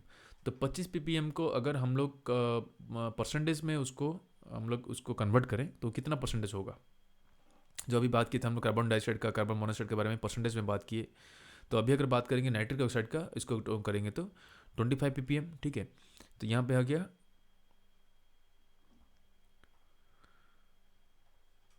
तो 25 ppm मतलब 25 पार्ट्स पर मिलियन। ठीक है, मिलियन को कर दीजिए यहाँ पे, तो इनको 100 कर दीजिए, परसेंटेज में करना है। तो यहाँ पे 100 आप काट दीजिएगा, यहाँ पे 100, यहाँ पे 100 कट गया, तो यहाँ पे रह गया 1 2 3 4, तो यहाँ पे हो गया 0 0, तो 0.0025%। ठीक है, इतना परसेंटेज से ज़्यादा होने से वहाँ पे हम लोग नाइट्रिक डीजल इक्विपमेंट यूज़ नहीं करेंगे। तो answer will be A. Question number 89 No diesel equipment shall be operated in any working place where the wet bulb temperature at any place therein exceeds dash degree Celsius। तो यहाँ पे बात कर रहा है कि वेट बल्ब टेम्परेचर जो होता है, जो कोई भी एरिया में जो हम लोग टेम्परेचर मेजर करते हैं, उसका एक प्रोसेस है जिसको बोलते हैं हम लोग वेट बल्ब टेम्परेचर। उसका वेट बल्ब टेम्परेचर कितने से ज़्यादा होने से वहाँ पे डीजल इक्विपमेंट यूज़ नहीं कर पाएंगे। 30.5 डिग्री सेल्सियस, 31.5, 32.5, 33.5 या 34.5। Answer B 33.5 degree. अगर 33.5 डिग्री सेल्सियस से ज़्यादा है वहाँ पे हम लोग डीजल इक्विपमेंट यूज़ नहीं कर पाएंगे। तो answer B D. Question number 90 if the wet bulb temperature at any place in the roadway exceeds 30.5 degree Celsius, arrangements are made to ventilate the same with the current of air moving at a speed not less than dash meter per second। तो यहाँ पे बात कर रहा है कि कोई भी जैसे रोडवे है, अगर कोई भी एरिया में अगर वहाँ पे टेम्परेचर 30.5 डिग्री सेल्सियस से ज़्यादा है, तो वहाँ पे वो टेम्परेचर को कम करने के लिए वहाँ पे जो एयर को है उसको वेंटिलेट करना पड़ेगा कितना स्पीड में? Not less than 0.5 metre per second, 1 metre per second, 2 metre per second, 3 metre per second या 3.5 metre per second. Answer will be 1 metre per second. तो answer will be B. Question number 91 The test of noxious gases shall be carried out in the roadway approximately at dash meter above the floor level and dash meter from the diesel equipment exhaust on the return side। तो यहाँ पे बात करें कि कभी अगर हम लोग को रोडवे में हम लोग को नॉक्सियस गैसेस के बारे में टेस्ट करना है तो उसको कहाँ कहाँ हम लोग करते हैं। ठीक है, अगर ये रोडवे है तो उसका जो फ्लोर है, फ्लोर लेवल से कितना मीटर डिस्टेंस में या कितना मीटर ऊपर में रखे हुए उसको टेस्ट करेंगे, और जो डीजल इक्विपमेंट है उसका एग्जॉस्ट का कितना मीटर डिस्टेंस पे उसको हम लोग को टेस्ट करना चाहिए। ठीक है, तो फ्लोर पहले बात करते हैं कि फ्लोर से कितना मीटर डिस्टेंस में, वो होगा 1.5 मीटर। तो फ्लोर से 1.5 मीटर ऊंचाई में ही करके हम लोग टेस्ट करेंगे कि वहाँ पे नॉक्सियस गैस का प्रेजेंस कितना है। और अगर डीजल इक्विपमेंट है कभी, तो डीजल इक्विपमेंट का एग्जॉस्ट जो होता है, मतलब जो उसका जो साइलेंसर है उससे जो गैस निकलता है उसका 1 मीटर डिस्टेंस में, अभी बात किए थे हम लोग टेम्परेचर जब कैलकुलेट करते थे इसका, तो 1 मीटर डिस्टेंस में रख के ही उसको हम लोग नॉक्सियस गैस के बारे में टेस्ट करेंगे। तो इसका आंसर होगा 1.5 and 1। Answer will be D. Question number 92 air samples from the general body shall be taken once at least in every dash. जो एयर सैंपलिंग करते हैं हम लोग कि उसका एयर का क्वालिटी क्या है, उसको देखने के लिए जो जनरल बॉडी से हम लोग एयर लेते हैं, सैंपल लेते हैं, वो कब लेते हैं? वंस एटलीस्ट इन एवरी, हर दिन करते हैं, या एवरी वीक, या एवरी 15 दिन में, या एवरी मंथ, या none. Answer will be every week. Answer will be B. Question number 93, the engine of the equipment shall not be kept running when the equipment is stationary except. तो यहाँ पे बात कर रहा है कि कोई भी इक्विपमेंट है उसका जो इंजन है वो रन करता है, लेकिन अगर वो खड़ा है कहीं मशीन, लेकिन उसका इंजन रन करता है, वो कौन सा ऐसा कंडीशन है जहाँ पे माने मशीन खड़ा भी रहेगा लेकिन उसका इंजन हम लोग ऑफ नहीं करेंगे। उसका कंडीशन क्या क्या होता है? During starting, yes obviously start करने के बाद आपको आइडल में रहना है कुछ देर के लिए, तो रनिंग वहाँ पे इंजन आपका रन करता है। ड्यूरिंग ब्रीफ हॉल्ट्स, मतलब आप ऑपरेशन में हैं लेकिन कहीं थोड़ी देर के लिए रुके हैं, तो वहाँ पे इंजन बंद करने की जरूरत नहीं है, आपका इंजन वहाँ पे ऑन रहेगा। वाइल बीइंग टेस्टेड, जब उसका टेस्टिंग होता है तब भी ओनली ए एंड बी, मतलब खाली स्टार्टिंग और ब्रीफ वाला है, या all of the above, answer will be all of the above, answer will be E. Question number 94, refueling of any equipment shall not be carried on and fuel shall not be transferred from any container or handled while any equipment is running inside the filling station or within radius of dash meter। कोई भी diesel equipment को हम लोग refuel नहीं कर सकते अगर, या उसमें कोई जो फ्यूल है उसको ट्रांसफर नहीं कर सकते या हैंडलिंग नहीं कर सकते अगर वहाँ पे फिलिंग स्टेशन में कितना रेडियस के अंदर कोई मशीन वहाँ पे रनिंग में है। 10 मीटर, 15 मीटर, 20 मीटर, 25 मीटर या 30 metre, answer will be 15 metre, answer will be B. 15 metre radius के अंदर अगर कोई मशीन वहाँ पे काम कर रहा है तो वहाँ पे आपको डीजल भरना नहीं चाहिए। तो question number 95, safety cans shall be used in an emergency for the transfer of fuel to diesel engine whose maximum capacity shall not be more than। ये भी एक अच्छा क्वेश्चन है कि जो इमरजेंसी में कभी कभार क्या होता है कि कभी अगर बाई चांस आप फिलिंग स्टेशन से दूर में है और वहाँ पे आपका डीजल ख़त्म हो गया, तो इमरजेंसी में वहाँ पे आपको कैन में लेके डीजल भरना पड़ेगा, लेकिन वो कैन का भी एक साइज़ है, वो साइज़ वहाँ पे लिखा रहता है, वो साइज़ है मैक्सिमम कितना से ज़्यादा नहीं होता है, 15 लीटर, 16 लीटर, 18, 21 या 25, आंसर भी 18। वो जो कैन का कैपेसिटी है वो हर कैन का कैपेसिटी 80 लीटर से ज़्यादा नहीं होता है, तो आंसर भी 18 लीटर्स, तो आंसर भी C. Question number 96, an underground diesel fuel filling station shall be located at least dash metre away from the shafts, inclines, declines, haulage roadway, reserve station and maintenance workshop.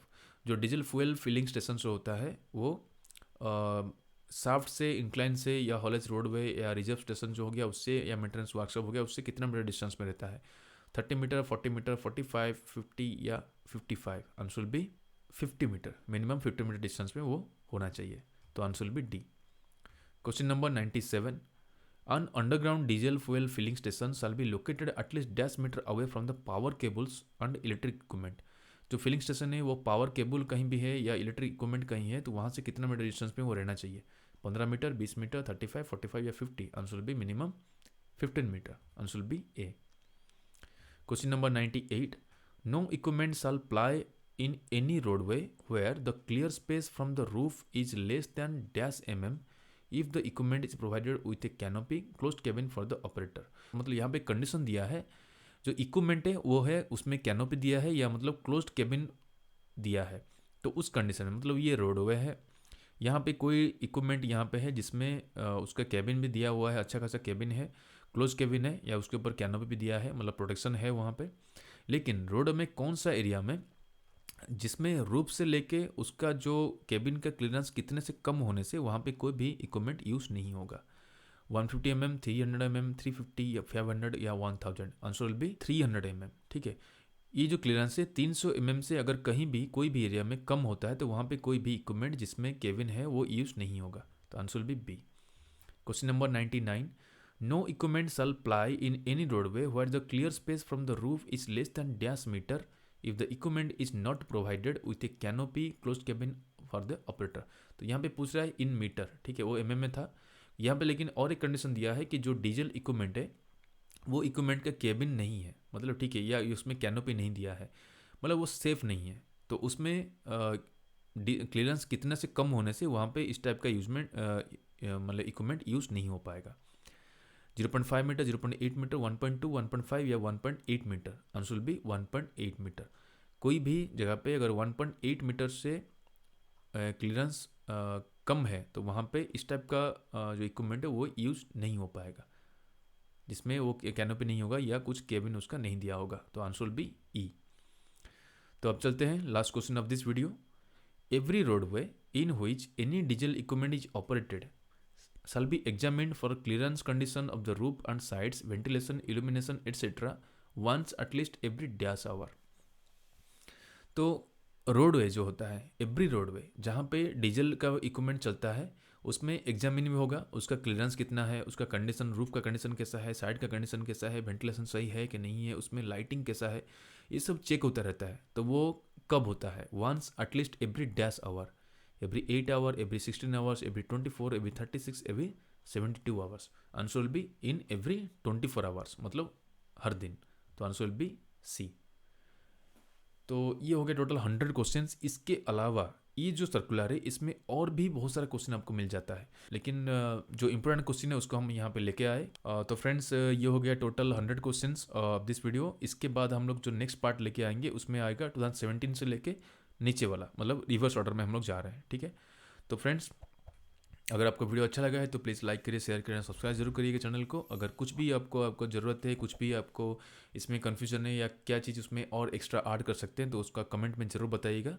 अच्छा लगता है comment पढ़ने में. See you in the next video. Thank you.